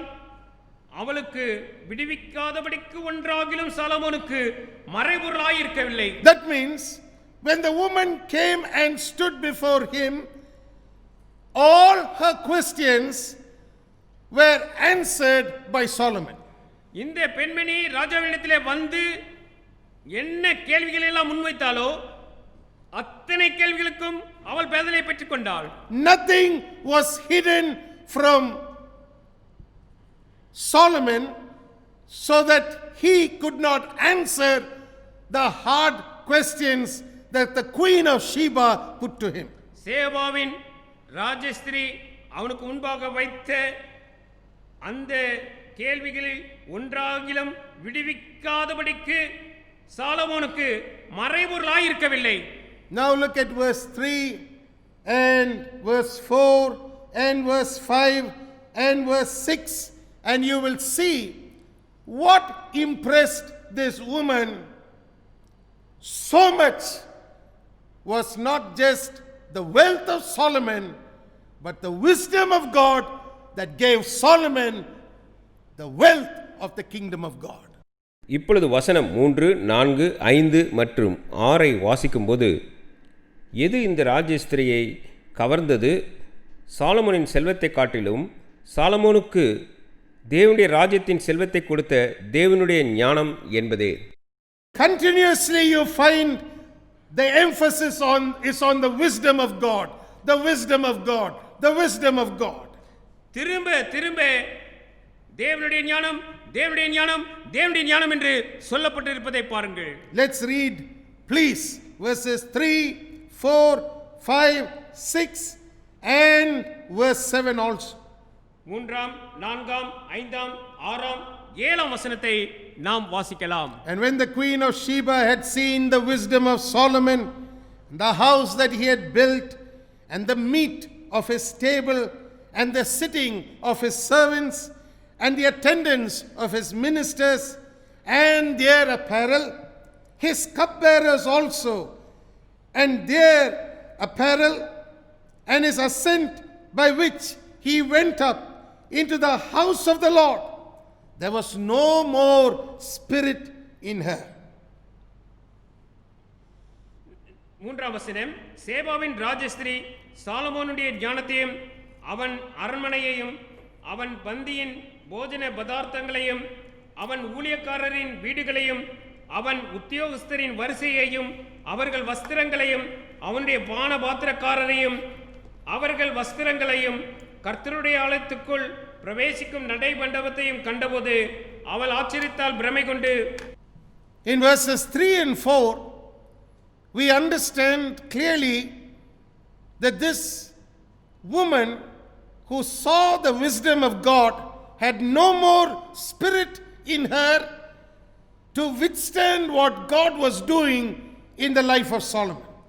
சாலமோனுடைய வாழ்க்கையிலே தேவன் தாமே செய்து வந்த பெரிதமான மகத்தான காரியங்களை 3ஆம் 4ஆம் வசனத்திலே இந்த பெண்மணி கண்டபோது அதற்கு முன்பால் தன்னால் நிற்க முடியாது என்பதை அறிந்து கொண்டாள். Therefore in verses 5, 6 and 7 she makes a declaration.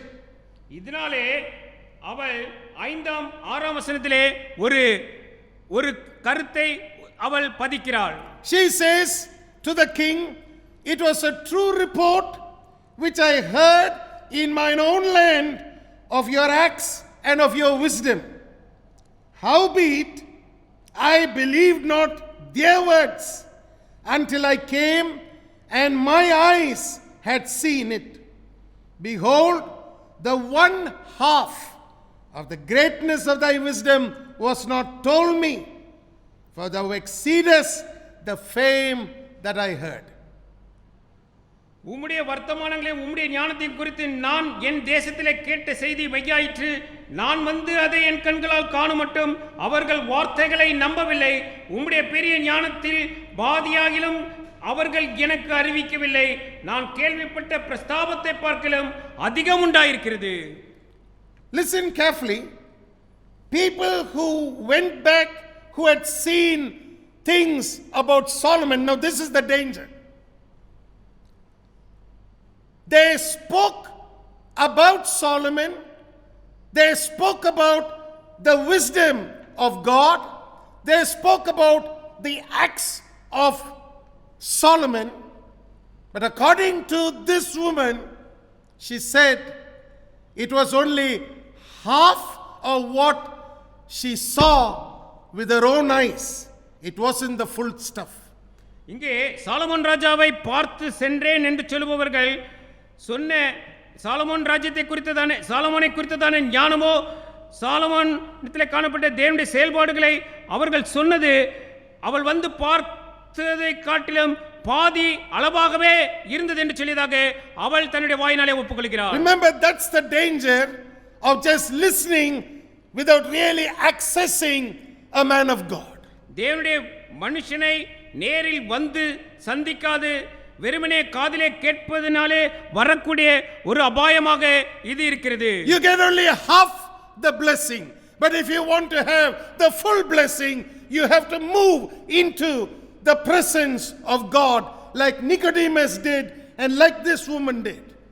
நீங்கள் அப்படியாக பெற்றுக்கொள்வது ஆசீர்வாதத்தின் பாதியாகவே காணப்படும். நீங்கள் முழுமையான ஆசீர்வாதத்தை பெற்றுக்கொள்ள வேண்டுமானால் நிக்கதேமு எப்படியாக பிரவேசித்தாரோ இந்த ராஜஸ்திரி எப்படியாக பிரவேசித்தாரோ அப்படியாக நீங்கள் பிரவேசித்து நீங்கள் பெற்றுக்கொள்ள வேண்டும். Just imagine if she had sat in her kingdom, just listened to the people who had traveled and seen Solomon and his kingdom and had come back and told her, all that she would have heard was just half of what was actually happening in the real time in Solomon's life. சாலமோனுடைய வாழ்க்கையிலே மெய்யாக என்ன நிறைவேறிக் கொண்டிருப்பது என்பதை அவளால் புரிந்து கொள்ள முடியாமல் அவள் தன்னுடைய சொந்த தேசத்திலே உட்கார்ந்து கொண்டு சாலமோனுடைய ராஜ்யத்தை பார்த்து வந்தேன் என்று வந்து சொல்பவர்களுடைய வார்த்தைகளை மாத்திரம் கேட்டிருந்தால் அவள் பாதி அளவு செய்தியை மாத்திரமே பெற்றுக்கொண்டவளாக இருந்திருப்பாள். God doesn't want you to have half the blessing, he wants you to have the full blessing. தேவன் நீங்கள் பூரணமான ஆசீர்வாதத்தை பெற்றுக்கொள்ள வேண்டும் என்று விரும்புகிறார். பாதி அளவிலான ஆசீர்வாதத்தை அல்ல என்று சொல்லி நான் உங்களுக்கு சொல்லட்டும். That's why in verse 7 she says, happy are your men and happy are these your servants which stand continually before thee and hear your wisdom. What she is really saying is, I'm only hearing your wisdom for some time and then I have to go back to my kingdom. I'm going to be missing the blessing of daily hearing the wisdom of God. But your people, they are blessed. Your workers, they are blessed because every day they have the opportunity to access the uncommon anointing on your life. அதனால்தான் உம்முடைய வாழ்க்கையிலே காணப்படுகிற வழக்கத்திற்கு மாறான அபிஷேகத்தை காண நேரிலே பக்கத்திலே இருக்கக்கூடிய உம்முடைய ஜனத்தார் பாக்கியவான்கள். நானோ உம்முடைய தேசத்திற்கு வந்துவிட்டு சில நாட்கள் இருந்துவிட்டு திரும்ப புறப்பட்டு செல்கிற எனக்கு பூரணமான இந்த ஆசீர்வாதம் எனக்கு கிடைக்க வாய்ப்பில்லை என்பதை அறிக்கையிடும்படியாக 7ஆம் வசனத்திலே உம்முடைய ஜனங்கள் பாக்கியவான்கள், எப்போதும் உமக்கு முன்பாக நின்று உம்முடைய ஞானத்தை கேட்கிற உம்முடைய ஊழியக்காரரும் பாக்கியவான்கள் என்கிறார். An amazing verse which this woman speaks with full conviction in her spirit. இது அவள் தன்னுடைய இருதயத்திலே முழுமையான நிச்சயத்தோடு கூட பேசுகின்ற ஒரு ஆச்சரியமான வார்த்தைகளாக இந்த வசனம் இருக்கிறது. Now, having said that, the Bible says she gave certain presents to Solomon, but in return in verse 12 the Bible says, and King Solomon gave to the queen of Sheba all her desire. இங்கே இந்த வார்த்தைகளை சொன்ன பிறகு சேபா ராஜஸ்திரி சில பரிசுப்பொருட்களை சாலமோனுக்கு கொடுத்ததாகவும் அதற்கு பதிலீடாக அங்கே சாலமோன் பரிசுகளை அவளுக்கு வழங்கினதையும் குறித்து நாம் 12ஆம் வசனத்திலே பார்க்கிறோம். I want to read to you verse 12. நான் 12ஆம் வசனத்தை உங்களுக்கு வாசிக்கட்டும்.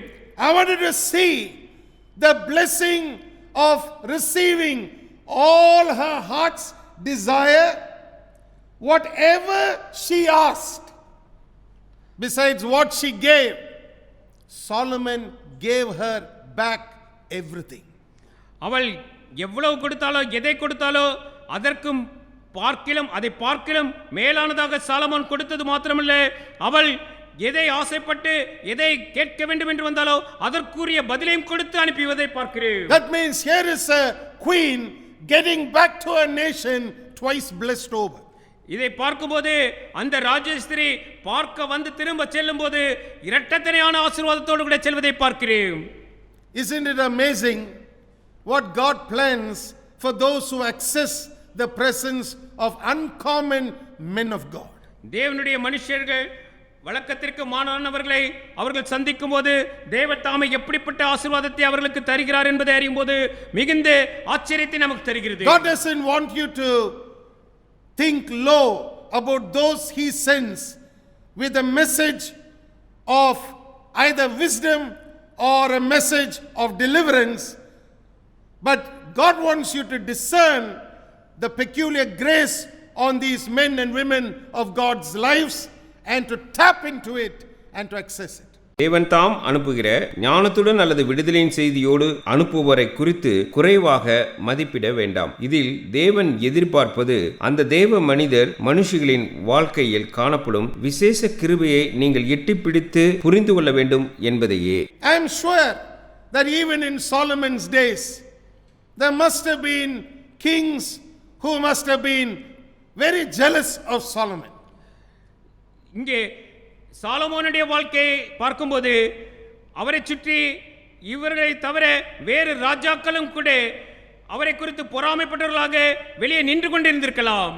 They must have been jealous of his wisdom. They must have been jealous of the way he was ruling. They must have been jealous of the way he could pass judgment and not be wrong. But they put their jealousies aside and they decided to come to listen to him. அங்கே அவர் பெற்றிருந்த ஞானத்தை அவர் எப்படியாக அங்கே நியாயம் தீர்க்கிறார், எப்படி ஞானமாக நடந்து கொள்கிறார் என்பதை பார்க்கும்போது அவர்களுக்குள்ளே பொறாமை எழுந்திருக்கும். ஆனால் அந்த பொறாமையை ஒதுக்கி வைத்துவிட்டு அவரை பார்க்கும்படியாக சிலர் வந்தார்கள். That's why it's important for you not only to hunger for what the anointing can give you, but to be humble also to receive from that anointing.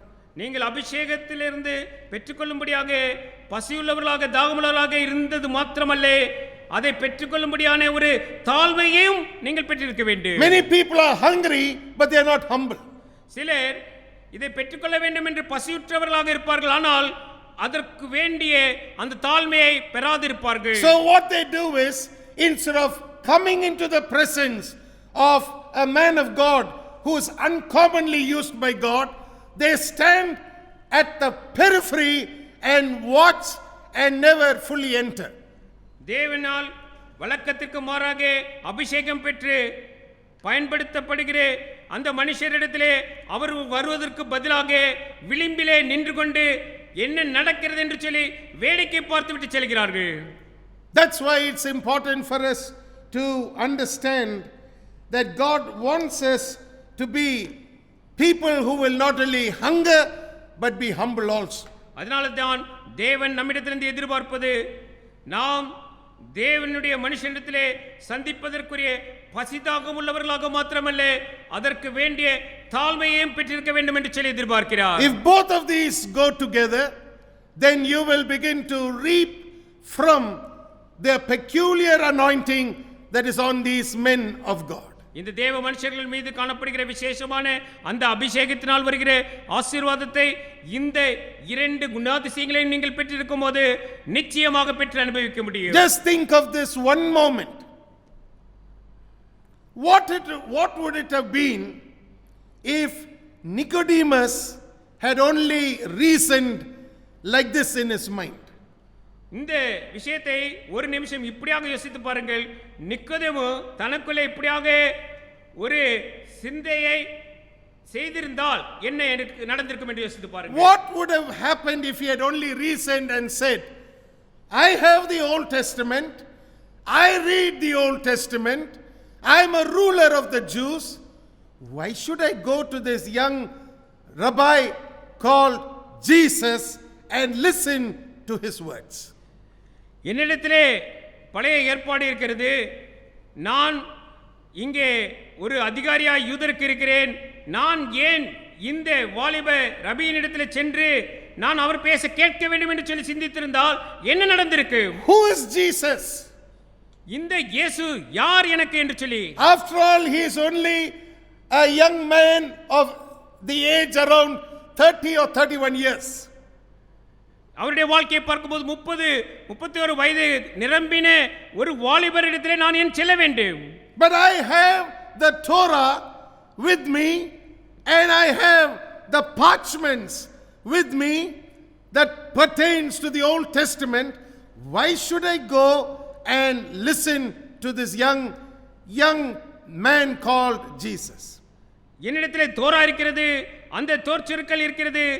நான் ஏன் இந்த வாலிபனிடத்தில் சென்று அவர் பேச நான் கேட்க வேண்டும் என்று சொல்லியதாக அவர் யோசித்திருந்தால் என்ன நடந்திருக்கு? I'll read the Bible, I'll read the Old Testament, I'll find out for myself. Why should I meet this young person called Jesus? என்னிடத்திலே வேதாகம் இருக்கிறது, என்னிடத்திலே பழைய ஏற்பாடு இருக்கிறது. நான் ஏன் இந்த வாலிபன் பேச கேட்க வேண்டும், சென்று கேட்க வேண்டும் என்று சொல்லி யோசித்திருந்தால். Remember, the one thing that made the difference in Nicodemus's life was he knew that Jesus was sent by God. நிக்கோதேமுவின் வாழ்க்கையில் வேறுபாட்டை உண்டாக்கிய ஒன்று இயேசு தேவனால் அனுப்பப்பட்டவர் என்று அவர் அறிந்திருந்ததே. That's the same thing that was being seen in the operation during the time of King Solomon. That same revelation. இதே வெளிப்பாடு சாலமோனின் நாளிலும் நிறைவேறினது என்பதாக நாம் அங்கே பார்க்கிறோம். People knew that this young man called Solomon could not rule like he was ruling with earthly wisdom. ஜனங்கள் இந்த சாலமோன் என்னும் வாலிபன் ஆளுகை செய்வது போல வெறும் உலக ஞானத்தை வைத்துக்கொண்டு ஆளுகை செய்ய முடியாது என்று தெரிந்து வைத்திருந்தனர். They knew it was supernatural godly wisdom. நன்றாக தெரிந்திருந்தது இது இயற்கைக்கு அப்பாற்பட்ட விதத்திலே அவர் பெற்றிருக்கிற ஞானத்தினால் தான் என்று. Therefore they decided, let's go and meet Solomon and sit in his presence and listen to the wisdom of God. அதனால்தான் நான் சாலமோனிடத்தில் சென்று அவருடைய பாதத்தின் அருகே உட்கார்ந்து அவர் பேச நான் கேட்டு நான் தெளிவடையட்டும் என்பதாக அவர்கள் புறப்பட்டு செல்ல அவர்கள் தீர்மானித்தார்கள். Imagine if the Queen of Sheba had continued living in her own kingdom. She would have died and gone from this world as a woman with many questions unanswered. நீங்கள் இப்படியாகவும் யோசித்து பாருங்கள். சேப ராஜஸ்திரீ தன்னுடைய ராஜ்யபாரத்திலேயே அவள் சொல்ல கேள்விப்பட்டதை மாத்திரம் கேட்டுக்கொண்டு அங்கே இருந்திருந்தால் அவள் அநேக தான் பெற்றிருந்த கேள்விகளுக்கு பதிலை பெறாதவர்களாகவே அவர்களுடைய கல்லறைக்கு அவள் சென்றிருந்தவர்களாக இருந்திருப்பார். Today many people sadly are going to the grave with many questions unanswered because they never have the humility to listen to the anointing of God on certain peculiar men and women of God. விசேஷமான தேவனுடைய மனுஷர்களிடத்திலே காணப்படுகிற அபிஷேகத்தினாலே அவர்கள் கேட்டு பெற்றுக்கொள்ள வேண்டிய ஞானத்தை பெற்றுக்கொள்ளாமல் இன்றைக்கும் அநேகர் தாங்கள் கொண்டிருக்கிற கேள்விகளோடையே அவர்களுடைய கல்லறைக்கு செல்வதை நான் பார்க்கிறேன். They are ready to go with half knowledge rather than have complete knowledge of God's will and plan in life. அவர்கள் தேவனுடைய அறிவு தேவனுடைய திட்டத்தை பூரணமாய் முழுமையாய் அறிந்து கொள்ள வாஞ்சிக்காமல் தாங்கள் பெற்றிருக்கிற அந்த அரைகுறை அறிவோடு கூடவே வாழ்க்கையை கடத்தி விடலாம் என்று யோசிக்கிறார்கள். So not only do they have questions in their heart, outside in the material world also they struggle and suffer with a host of problems. அவர்கள் தங்களுக்குள்ளே பதிலளிக்கப்படாத அநேக கேள்விகளை பெற்றிருப்பது மாத்திரமல்ல, நிஜமான வாழ்க்கையிலும் அநேக அவர்களுடைய பிரச்சனைகள் ஊடாக கடந்து செல்கிறவர்களாகவும் காணப்படுகிறார்கள். You can imagine the queen of Sheba had so much of wealth that she could give liberally to Solomon. நீங்கள் பார்க்கும்போது சேப ராஜஸ்திரி சாலமோனுக்கு கொடுக்கும்படியாக மிக அதிகமான பரிசுகளை பெற்று வந்தவளாக காணப்படுகிறது. But the good news is, in giving to Solomon and blessing Solomon with what she had, she never returned empty. அவளை பார்க்கும்போது அவள் சாலமோனுக்கு கொடுத்ததினாலே நான் கொடுத்துவிட்டு நான் வெறுமையாய் திரும்புவதாக இருக்கிறேன் என்பதாக காணப்படவில்லை. She never went back lacking in life.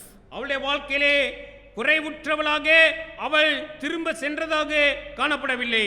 That's why this particular person is highlighted for us in the Bible.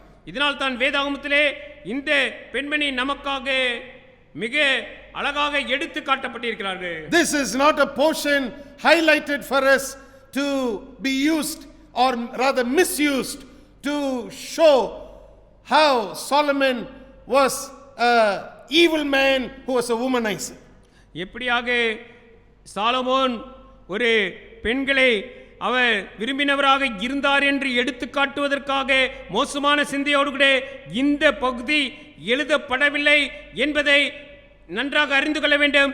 வேதாகமம் அது கருத்தோடு கூட இங்கே பேசவில்லை. The chronicler who wrote this with one intention alone, and that is to show us that the wisdom of God must be accessed if we want to see the full blessing come into our lives. உங்களுடைய வாழ்க்கையிலே பூர்ணமான ஆசீர்வாதம் வர நீங்கள் காண வேண்டுமானால் தேவனுடைய ஞானத்தை பூர்ணமாக நீங்கள் சந்திக்க வேண்டும் என்பதை உங்களுக்கு காட்டும்படியாகவே இந்த நாளாகமத்தின் இந்த சம்பவத்தை எழுதி தந்த ஆக்கியோன் நமக்கு எழுதி கொடுத்திருக்கிறார்.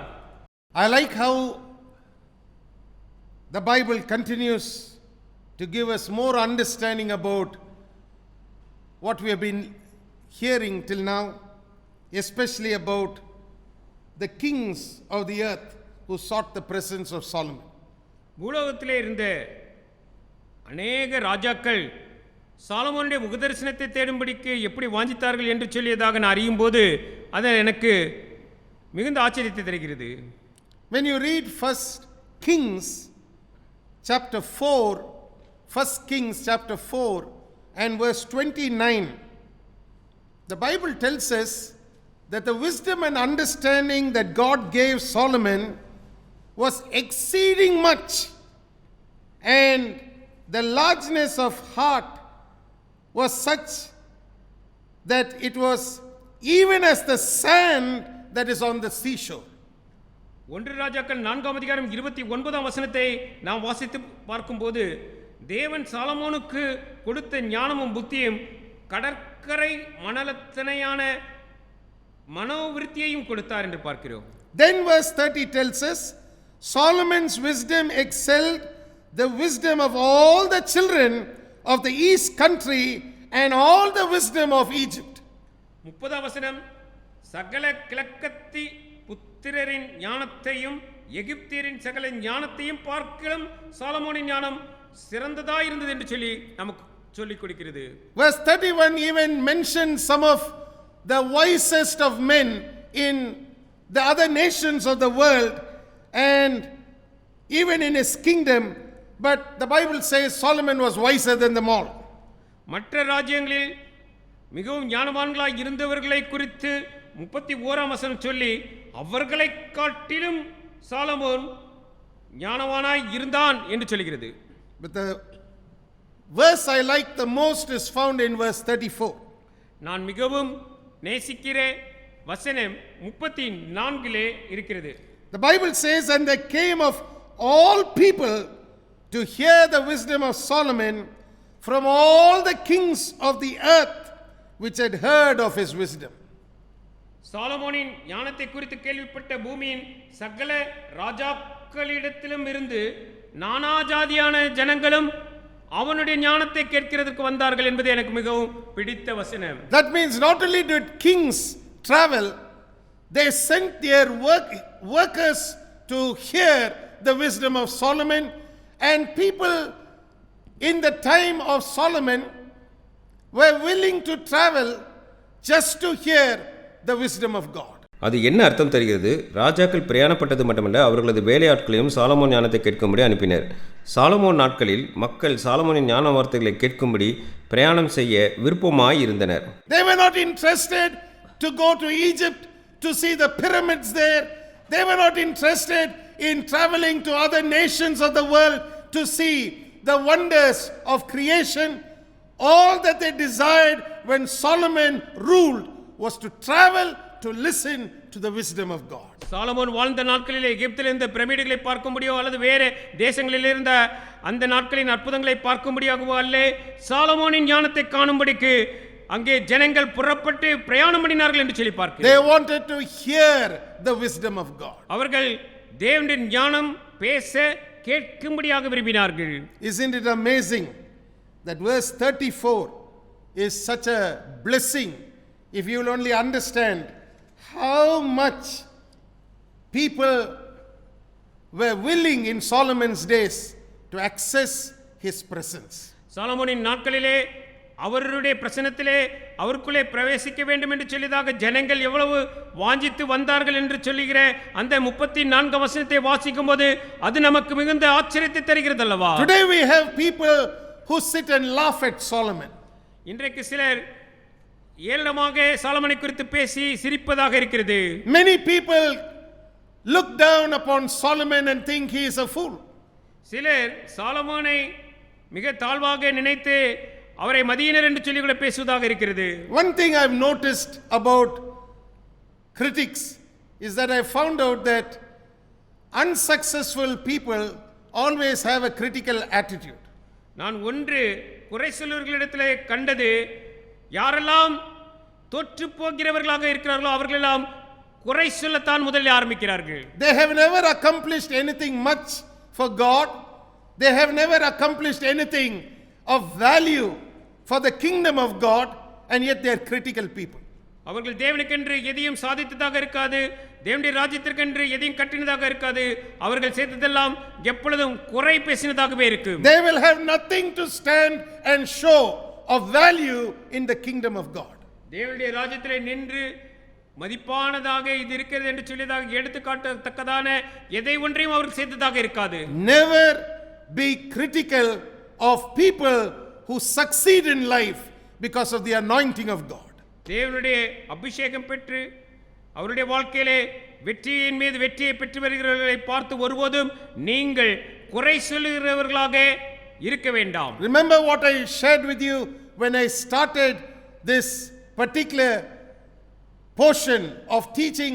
I said an uncommon man of God has an uncommon anointing to accomplish an uncommon work of God for his glory. இந்த பகுதியை நான் ஆரம்பித்த போது சொன்ன வார்த்தையை நினைவுபடுத்துங்கள். நான் சொன்னேன், வழக்கத்திற்கு மாறான ஜனங்கள் வழக்கத்திற்கு மாறான அபிஷேகத்தை பெற்று தேவனுக்கு என்று வழக்கத்திற்கு மாறான செயல்களை செயல்படுத்துகிறார்கள் என்று சொன்னேன். Let's bow our heads in prayer, please. நாம் ஜெபிக்கும்படி தலைகளை தாழ்த்தி ஆண்டவரை நோக்கி பார்ப்போம். We'll continue learning more, God willing, later. But let's pray right now, and we're going to entrust this word that we have heard into the keeping of God, so that our hearts are in tune to the will of God this morning. நாம் தொடர்ந்து இந்த பகுதியில் சொல்லப்பட்ட செய்தியை குறித்து பார்க்க இருக்கிறோம்.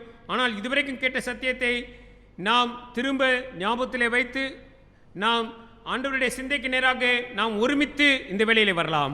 Let's bow our heads in prayer. நாம் ஜெபிக்கும்படியாக தலைகளை தாழ்த்தி ஆண்டவரை நோக்கி பார்ப்போம். Father, in the mighty name of Jesus, we thank you for this wonderful day that you have made, where we can learn about golden opportunities. ஆண்டவரே, பொன்னான சந்தர்ப்பங்கள் எங்களுடைய வாழ்க்கையிலே வருகிறதை குறித்து பார்க்கும்படியான இந்த நல்ல நாளை நீர் எங்களுக்காக ஏற்படுத்தி தந்தபடினாலே உமக்கு நன்றி சொல்கிறோம் பிதாவே. We are grateful for the examples we have in the Bible that opens up to us the blessing of accessing uncommon men of God in our lifetime. எங்களுடைய வாழ்க்கையிலே வாழ்நாட்களிலே வழக்கத்திற்கு மாறான அபிஷேகம் பெற்ற உம்முடைய பிள்ளைகளை நாங்கள் பார்க்க கிடைக்கிற சந்தர்ப்பத்தை குறித்து இந்த நாட்களிலே பல உதாரணங்களோடு கூட நீர் எங்களுக்கு விலக்கி தந்தபடினால உமக்கு நன்றி ஆண்டவரே. May your covering protection be upon us.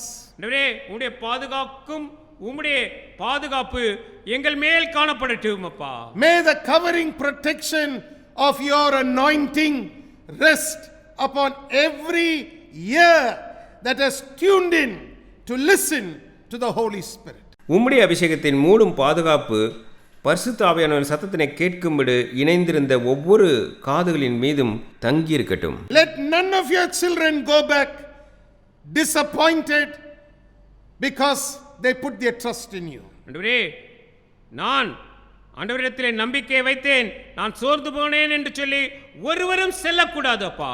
Father, I pray that your name will be glorified in the lives of your children. ஆண்டவரே உம்முடைய பிள்ளைகளுடைய வாழ்க்கையிலே ஆண்டவரே உம்முடைய நாமம் மகிமைப்பட வேண்டும். They belong to you. ஆண்டவரே இவர்கள் உமக்கு சொந்தமானவர்கள். They are beloved to you. ஆண்டவரே உமக்கு மிகவும் நேசத்துக்குரியவர்களாக இருக்கிறார்களே அப்பா. May they enjoy the presence of the fullness of your blessing in their lives. இவருடைய வாழ்க்கையிலே உம்முடைய ஆசீர்வாதத்தின் பூரணத்தையும் உம்முடைய பிரசன்னத்தையும் அவர்கள் எப்பொழுதும் பெற்று அனுபவிக்கிறவர்களாக இருக்கட்டும். May they never settle for the half blessing or the half revelation, but let them press through into the presence of the wisdom of God to receive the full blessing. ஆண்டவரே அரைகுறையான ஆசீர்வாதம் அரைகுறையான ஆண்டவரே தெரிந்து கொள்ளுதலை அவர்கள் பெற்றுக்கொண்டவர்களாக அல்ல, ஆண்டவரே பூரணமான ஆசீர்வாதத்தையும் ஞானத்தையும் பெற்றுக்கொள்ளத்தக்கதாக உம்முடைய பிரசன்னத்திற்குள்ளே பிரவேசிக்கிறவர்களாக இவர்கள் காணப்படட்டும். Let your name be glorified in their lives as they understand that you have plans of peace and not of evil to give them an expected end. அவர்களுக்கு என்று எதிர்பார்த்திருக்கிற முடிவை கொடுக்கும்படியாக நீர் வைத்திருக்கிற முடிவுகள் சமாதானத்துக்கு ஏதுவானவைகள் பொல்லாப்புக்கானவைகள் அல்ல என்பதை அறிந்து அவர்கள் முன்னேறி செல்லட்டும். And miracles happen in their lives. அவர்கள் வாழ்க்கையில் அற்புதங்கள் நடக்கட்டும். Let there be a financial restoration come back into their lives for your glory as they pursue the wisdom of God. தேவனுடைய ஞானத்தை அவர்கள் பின்தொடர்ந்து வரும் இந்த வேளையிலே ஆண்டவரே இவருடைய வாழ்க்கையிலே பொருளாதார தேவைகள் ஆண்டவரே மீட்படைந்த ஆண்டவரே அவர்களுடைய நிலையில் ஆண்டவரே அந்தஸ்திலே ஒரு உயர்வு வந்து சேருவதாக. Let them see how the wisdom of God can produce the wealth of God into their hands. அவர்கள் தேவனுடைய ஞானம் எப்படி தேவனுடைய செல்வத்தை அவர்கள் கரங்களில் கொண்டு வந்து சேர்க்கிறது என்பதை காணட்டும். Let that happen in Jesus' name. இது இயேசுவின் நாமத்தினாலே நிச்சயமாக இப்படியே நிறைவேறட்டும். Let that come to pass in Jesus' name. இயேசுவின் நாமத்தில் அது நிறைவேறட்டும் அப்பா. Let it happen in Jesus' name. இயேசுவின் நாமத்தினாலே இது நிறைவேறட்டும். Father, we bless your name. ஆண்டவரே உம்முடைய நாமத்தை நாங்கள் உயர்த்துகிறோம் அப்பா. Because your name is holy. ஆண்டவரே உம்முடைய நாமம் பரிசுத்தம் அப்பா. And your name is everything that we will ever require as we walk through life. ஆண்டவரே இந்த வாழ்க்கையின் பாதைகளின் ஊடாக நாங்கள் கடந்து செல்லும்போது உம்முடைய நாமம் ஒன்று மாத்திரமே எங்களுக்கு போதும் அப்பா. I commit everyone into your hands, families, individuals, young and old. I commit into your hands, O Father. ஆண்டவரே இந்த வார்த்தைகளை கேட்டுக்கொண்டிருக்கிற ஒவ்வொரு தனிப்பட்ட நபர் குடும்பம் ஆண்டவரே வயதிலே மூத்தவர்கள் மூப்பவர்கள் அல்லது வாலிபர்கள் பிள்ளைகள் யாவரையும் உம்முடைய கரத்திலே நான் விட்டுக் கொடுக்கிறேன். The covenant of your peace and the covenant of your goodness and mercy as revealed to us through the death of Jesus on the cross never fail your people. சிலுவையில் இயேசு மரித்ததினால் எங்களுக்கு வெளிப்படுத்தின சமாதானத்தின் உடன்படிக்கையையும் உமது நன்மையின் கிருபையின் உடன்படிக்கையையும் உம்முடைய மக்களை கைவிடாதிருக்கட்டும் அப்பா. Thank you, and we commit everyone into your hands in Jesus' name. உமக்கு நன்றி சொல்கிறோம். இயேசுவின் நாமத்தினால் ஒவ்வொருவரையும் உம்முடைய கரங்களில் ஒப்படைக்கிறோம் அப்பா. Amen. Amen. And amen. Amen. Hallelujah.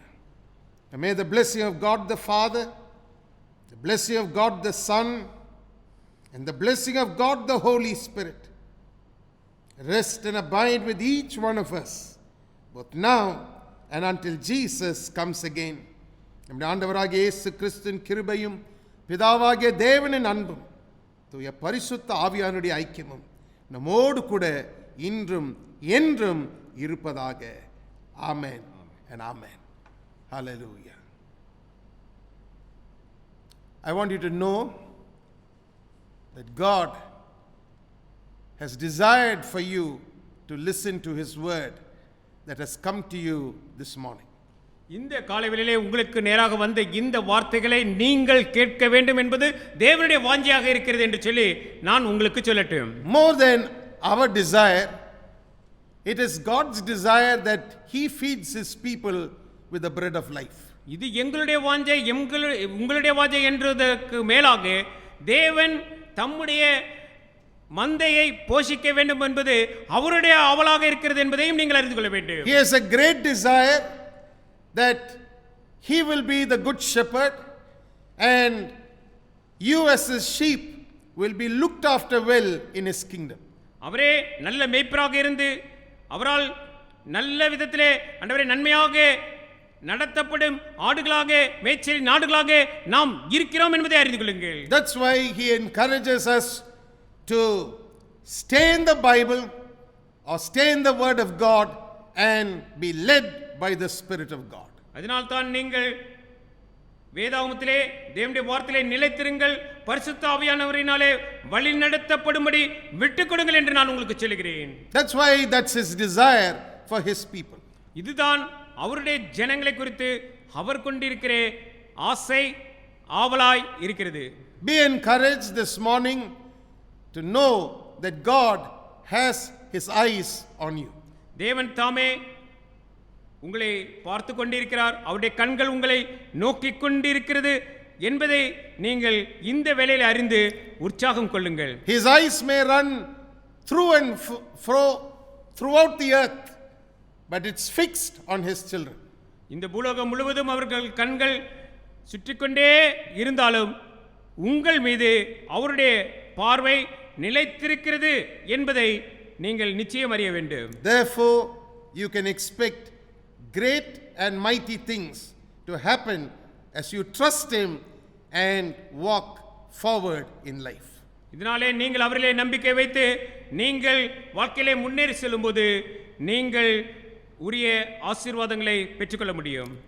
As you receive the blessing, I want you to understand that you can be a blessing in the hands of God. நீங்கள் ஆசீர்வாதத்தை பெற்றுக்கொள்ளும் போது நீங்கள் தேவனுடைய கரத்தில் இருக்கக்கூடிய ஆசீர்வாதம் என்பதை அறிந்து கொள்ளுங்கள்.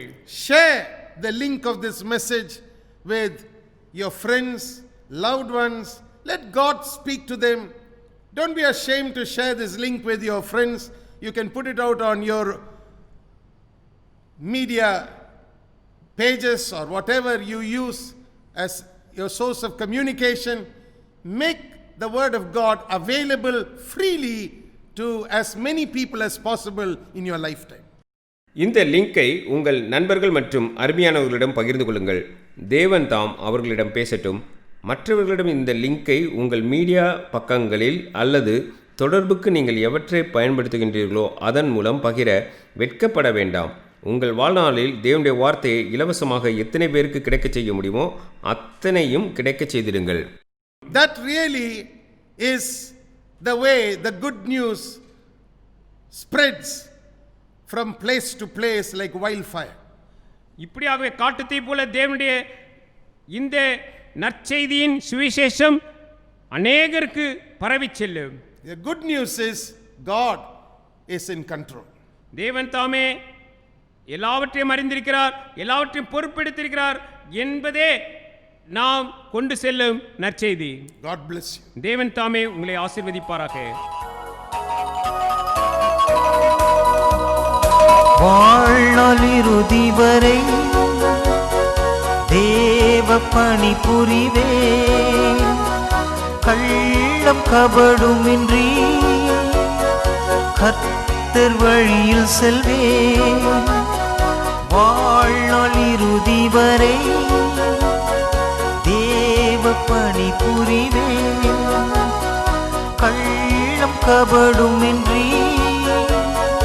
கர்த்தர் வழியில் செல்வேன். அன்பிதோ துதிப்பேன், அன்பிதோ மகிழ்வேன், ஆத்ம அமைதி தந்தீர். அன்பிதோ துதிப்பேன், அன்பிதோ மகிழ்வேன், ஆத்ம அமைதி தந்தீர். இயேசுவே ஆத்ம அமைதி தந்தீர். அன்பின் ஆண்டவரே ஆத்ம அமைதி தந்தீர். அன்பின் ஆண்டவரே ஆத்ம அமைதி தந்தீர். அன்பில் இறுக்கம் பண்பின் ஒழுக்கம் என்றும் காத்திடுவீர். இயேசுவே என்றும் காத்திடுவீர். இயேசுவே என்றும் காத்திடுவீர்.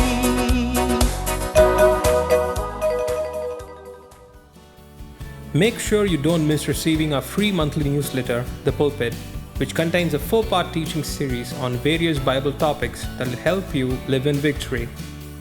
You can read it online by going to christchapel.in and click on eBook Library, where you will find all our newsletters available. To receive a physical copy of Pulpit, you can go to christchapel.in and click on Join Now, and fill in your complete postal mailing address along with your contact mobile number, and we will be happy to send it to you free and postpaid. Should you want to receive the newsletter via email, do include your request along with your current email ID. Thank you and God bless.